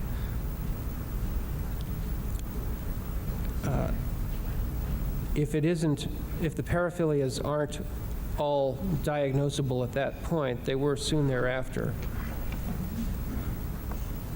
When he killed Stephen Hicks, based upon, from your position as a psychiatrist. Still got a little bit of this left, but while I'm thinking about it, a couple of things. We're coming up, probably still have a couple of weeks left, but at the end of this, we need to be kind of thinking about, which I'll end up putting a couple together and we can do some kind of voting situation. We'll figure that out and I'll let everybody know. But we do need to figure out the next case, the next trial for Murder Church. And then we also, I need to figure out and kind of get the word out there and let people know. And, if there's people in here that wasn't here earlier when I was kind of talking about it, I think I was only talking about it in chat, actually. I want to do a horror movie, or at least attempt to do a horror movie marathon on Kick. I know that Jay hasn't had any copyright issues. I don't know if I'll get away with a full movie. Maybe I should test one out first. But it'd be cool if I could do like an all-day horror movie marathon, popping in and out, having random guests if possible, but just leave it going all day, movies going. It's based upon what you knew him to be. Would you have been able to predict that this young man, in the manner and form with what he was in the summer of 1978, would have engaged in an act of homicide against the hitchhiker that he picked up in his car? No. It would have been possible to express an opinion that these fantasies were such that if there's something else wrong with this man, he's going to be dangerous, and we need to know about his character. Has he been a delinquent? Is he a rule breaker? Does he test the limits? Does he cut corners? Because any of those things about his character would suggest he's a dangerous fellow. Or is he abusing drugs or alcohol? Because if those are true, he's a dangerous fellow. What would your prediction have been, that he would have killed Stephen Hicks or not, based upon what you knew up to the time that he picked him up in that car? There was no... If we knew everything else about him then, fantasies of knocking out a jogger, fantasies of various kinds of unusual sexual activity, including at least lying with an unconscious victim, and drinking like crazy, parents away, no one home, no one in the house, has his own wheels, and an attractive hitchhiker with the right physique is going to stand by the wayside, I'd say that's a high-risk situation. Okay, then he kills in 1978. His paraphilia doesn't go away, does it? No. After that? As he sits here today, he still has his paraphilia, doesn't he? Yes. 1978 till 1987, he doesn't engage in that same kind of conduct again. He is conforming his conduct to requirements of the law, correct? 78 to 87, when he kills Stephen Tuomi. You mean in terms of deaths or illegal druggings or what? He's controlling his conduct as far as homicides. He's not killing anybody. Right, he's violating some other laws. Is he hitting anybody? Is he beating anybody over the head? The cops that tried to arrest him for public drunkenness, he got into a scuffle with. How about his attempts? First of all, you said that he got into religion. Had he been in religion at any other time in his life? I mean, had he been raised to have religion as a lifeboat for him? No. You know? He didn't. It was not a significant factor in his life. His grandmother was the most religious member of the family. But I mean, as he's growing up in his young years, no religion there at all, was there? Nothing to speak of, no. And he had no, his brother was 6 years younger than he. That's right. He had a problem in his family between his mother and father, so that wasn't a very good environment, right? That's right. It was very difficult. All right. Now, he is a paraphilic who is trying to control his paraphilia. In the years after he comes to Milwaukee and he's living with his grandmother for that period of time until the incident at the library. He's controlling it pretty well, isn't he? He's doing even more than that. He's trying to control not only his paraphilia and fantasies and actions of that, but even his homosexuality. But he's still masturbating, but it's only once a week, is it? Is he masturbating at all? I believe he told me that on rare occasions he would bring himself to orgasm and try to do it in a way that he wouldn't have to think of as masturbation. Okay. Is he drinking? No, not during this period. How long did he not drink? I believe this entire religious period without drinking and minimizing sex was around 2 years. Now we're up to about, what, 1983, when he starts up at the gay bars again and starts giving into it? It's hard to put an exact date on that. It was somewhere between 83 and 85, I think, that change happens. Now he starts going down the bad road and he starts engaging in some very bizarre conduct, but he has his fantasies, what he wants, and he isn't getting them, correct? That's true. Now, you have asked, and other doctors have also said, what the cure for Jeffrey Dahmer would have been to find the object of his fantasy. That is, a young male with the right kind of, as I think you said, habitus? I may have used that in the report. It's hard to pronounce, isn't it? Habitus. Habitus, that means the right kind of figure, the right age, who would be there for him and who would care for him. That's what you said was what his, if he had that, he would have been okay. Is that right? What I've said is that what he would have preferred was that. Well, let's talk about his preference. Was that real or was that a fantasy? What he would have preferred? I think for him to have the kind of enduring relationship with this idealized man would be very difficult because of his personality. Would have been, it's really, I mean, it's like all of us who at some time or another had dreams of running off with a Hollywood movie star. I mean, it just wasn't going to happen, was it? I don't think that was going to happen that way. That's right. That's right. So what really ultimately it was what he said he chose to want to end all of his necrophilia was really a fantasy because he was never going to get it, correct? Well, he was never going to. Yo, say no to globalism. $9.99. Pace. I love it. Passing the plate and the bowl. Hell yeah. Thank you very much. I like to see. I like to give her a little bit of that. This is gun country. Love it. Murder Church. Hell yeah. Thank you very much. Seriously. Appreciate it. Hope you have a great start to your week. And hopefully you will be, let's see you're a member. Hopefully you'll be here Tuesday night for the members only as well. Thank you so much. Going to get an idealized, perfect partner for the long term. And I don't think many people do get exactly that. However, it was possible for him to have something more like sustained relationships with men if he'd met someone who would tolerate his being less than outgoing and who didn't pose too much of a threat. From the time he killed Mr. Hicks until the time he killed Mr. Toomey, did he ever have a relationship with any male for longer than 10 hours? Did he ever identify anybody as being somebody that was with him for longer than 10 hours? Not a sexual relationship, certainly. About a quick turnaround. 10 hours. Well, we're hit the old almost half a day. How about as a friend relationship? Did he ever delineate for you the name of any friend? I'm talking about after the killing of Hicks, other than the woman down in Florida. Any male friend between the time he killed Hicks until the Toomey incident. Did he ever tell you the name of, well, I had this buddy, Joe Smith, but he didn't turn me on, but we were just hanging around together? I don't think there was anyone who'd be categorized as an ordinary close friend from the time of the killing of Hicks until the time of his arrest. Now, is his progression in these killings the result of his increasing in alcohol, use of alcohol, or is it because of the growth? Well, I strike that.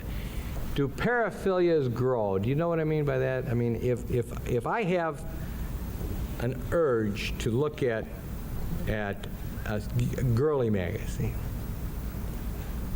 Yes. and I mean, it really starts to be my thing. I mean, I can't wait until I can start looking at these magazines. As a psychiatrist, might you suggest to me, you know, if you don't control that, well, you probably start looking at more and more. That kind of if you become involved in that, there's a very good chance that it's going to grow and grow and grow. Well, looking at such magazines is not a paraphilia. Of course not, I understand. And there is some evidence that individuals who immerse themselves in looking at such materials will in some instances become preoccupied with them. Certainly those who select that out as something they want to spend their time on may spend more and more of their time on it. There's other evidence indicating that with intense exposure to a lot of that material, quite a few people become bored with it.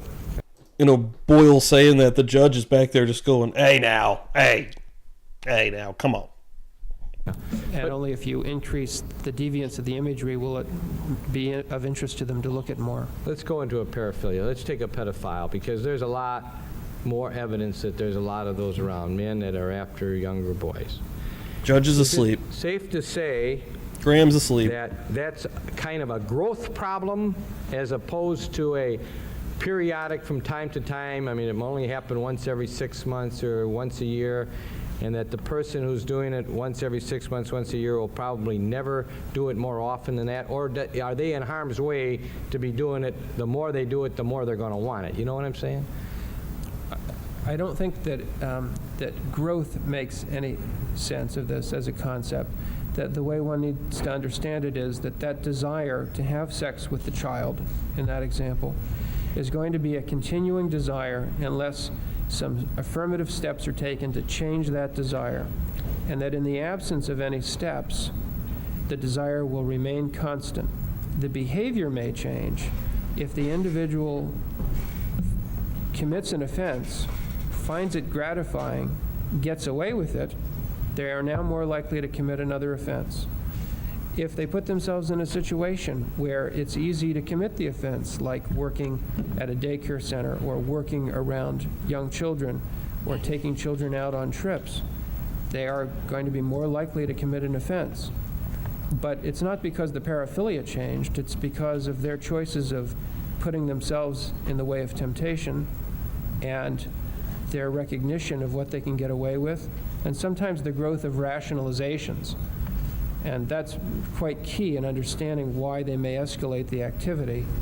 The more children they've compromised in this way, the more they need to tell themselves that what I've done is all right, that I'm not a bad human being, this is good for children, it's really sex education, it won't hurt the child, they'll thank me someday, and a whole host of lies they tell themselves in order to feel better about the bad things they're doing.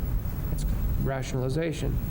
And the more they acquire rationalizations, enjoy the activity, and get away with it, the more victims they'll have. Okay, now I'll go back to your definition.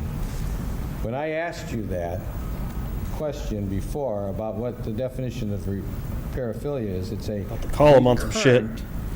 intense. Oh, he's completely out. Judge is completely out cold. Look at him. He's done. Outski. Asleep. Dude, you gotta wake up. Hey. Wake up over there. You're out cold, dude. You like it is, baby. You got some work to do here. What the hell are we doing? He gets hit with every one and they all make sense. Does that stay constant? Wake does up! the recurrence become more often, and does the intensity become greater? That's what I want to know. What do those words mean?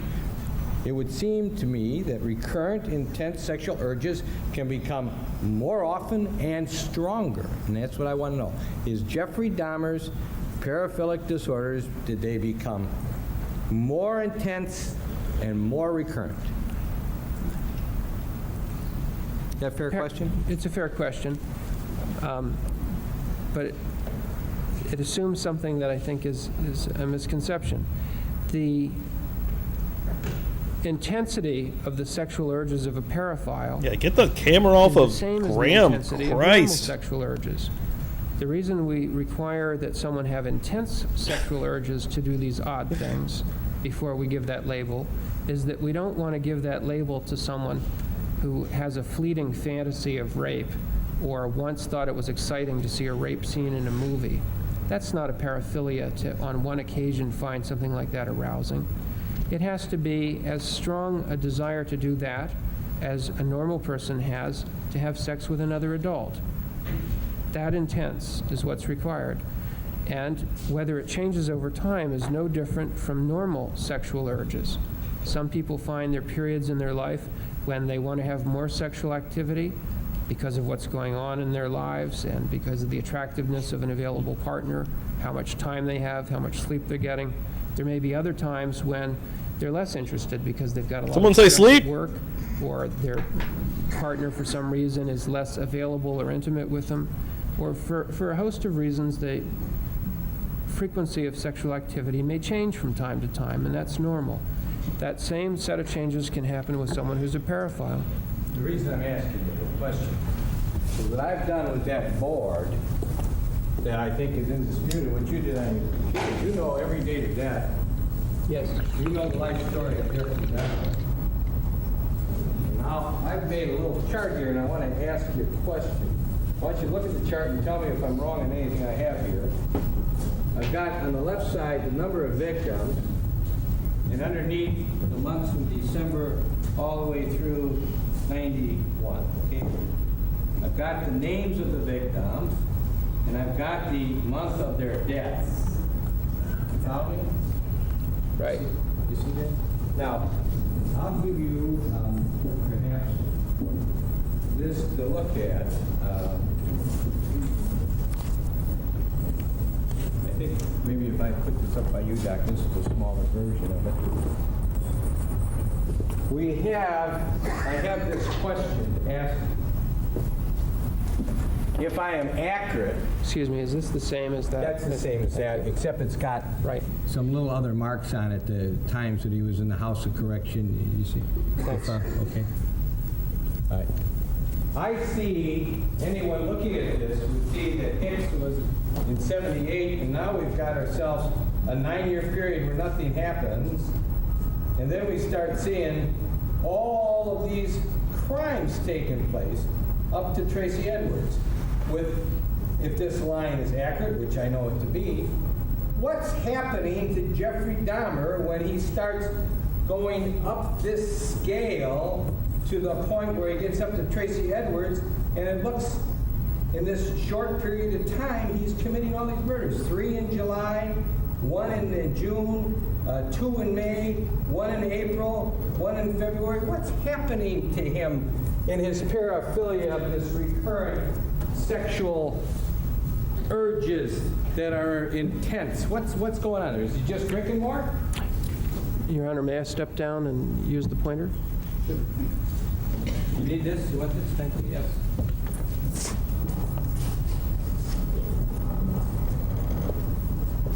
Not shown on the graph, of course, is all of the years. You know what I'd like to do is just kind of turn it a little bit more this way so that the jurors can see it.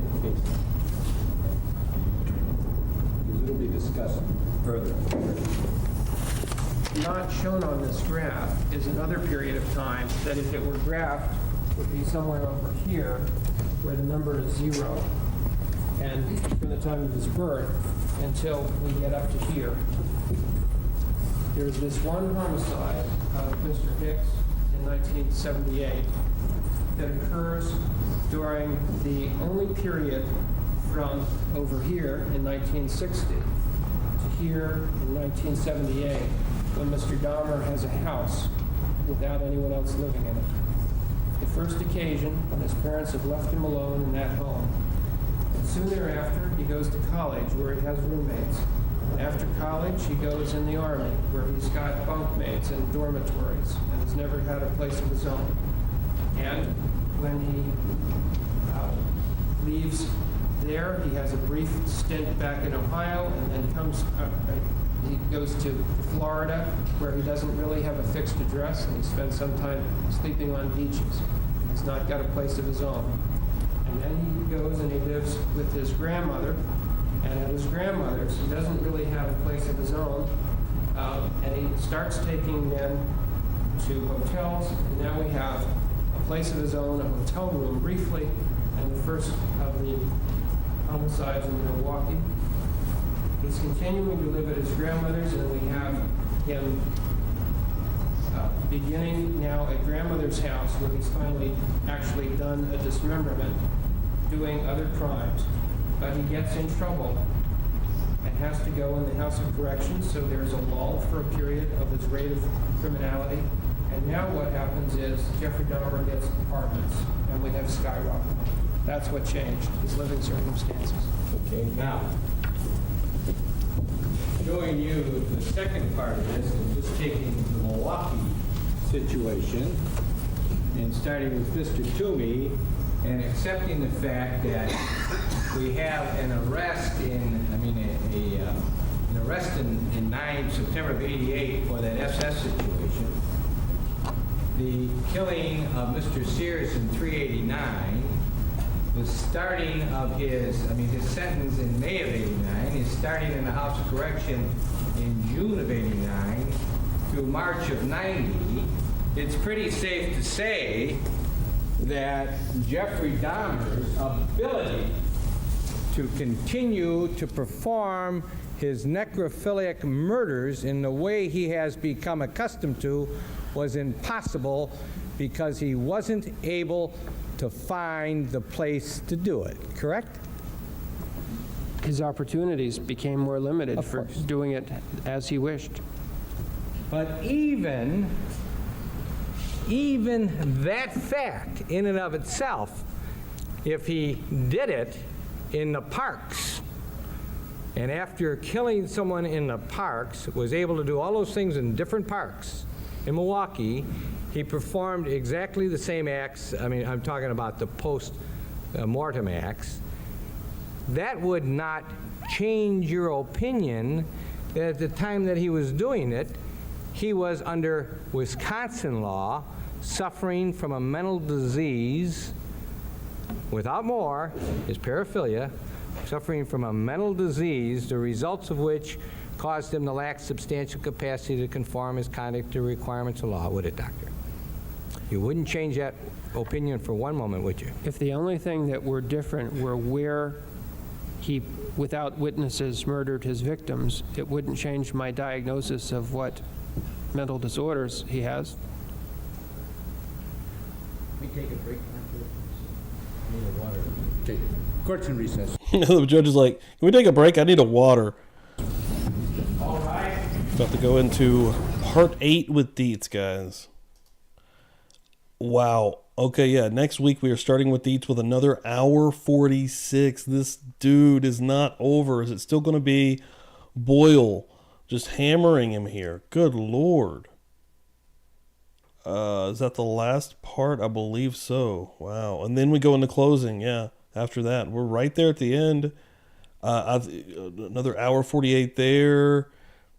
I don't know how long these closings are going to be, but a potential another 3 weeks, maybe a month left.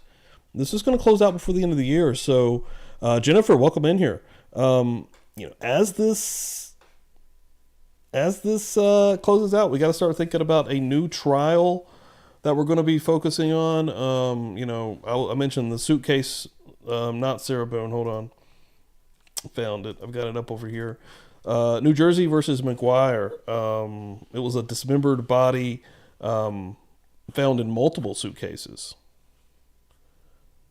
this lady's husband was found in multiple suitcases, and they're saying that she is the one that did it. And then we were also talking about possibly doing Dr. Kevorkian. He had 3 different trials, 94, 96, 99. What we're going to do is probably put together some kind of voting situation, let people figure out what they want to do. And we'll do it a democratic style. Everyone hanging out here today, holy shit, thank you so much. The next time you will see me will be a members only show on Tuesday night, 10 p.m. Eastern time. So if you're not a member, you're going to want to become a member, as we're going to be, that's a regular thing every 2 Tuesdays, Twisted Tuesday. Chronicles of Untold, I've already forgot the name of my own show. What is it? Chronicles of Untold Crime, I believe it is. But I'm looking right now. Chronicles, yes, had it right. I wanted to double check. Chronicles of Untold Crime, Tuesday night, 10 p.m. Eastern time. Come hang out. And the next Tuesday is when that version that the members get specifically will release to the public, and it's an edited version. The one that is happening on Tuesday for members is one that will not be released to the public ever. Mods that came through here today, thank you all so much. Appreciate the shit out of it. You're going to portal out of this stream today into Joe Jacalone's interview today immediately. You don't have to do anything. You get there, hit like, let him know that you were sent by Publicly Buzzed Live. Make sure you're following us all over the place. Thank you all so much. We will see you next week. You guys are amazing. Yeah, so Sadie, Kevorkian would be interesting. Charlotte, thank you very much from the future. It's been an excellent day. Excellent today as always. Thank you very much. Love you. You guys are amazing.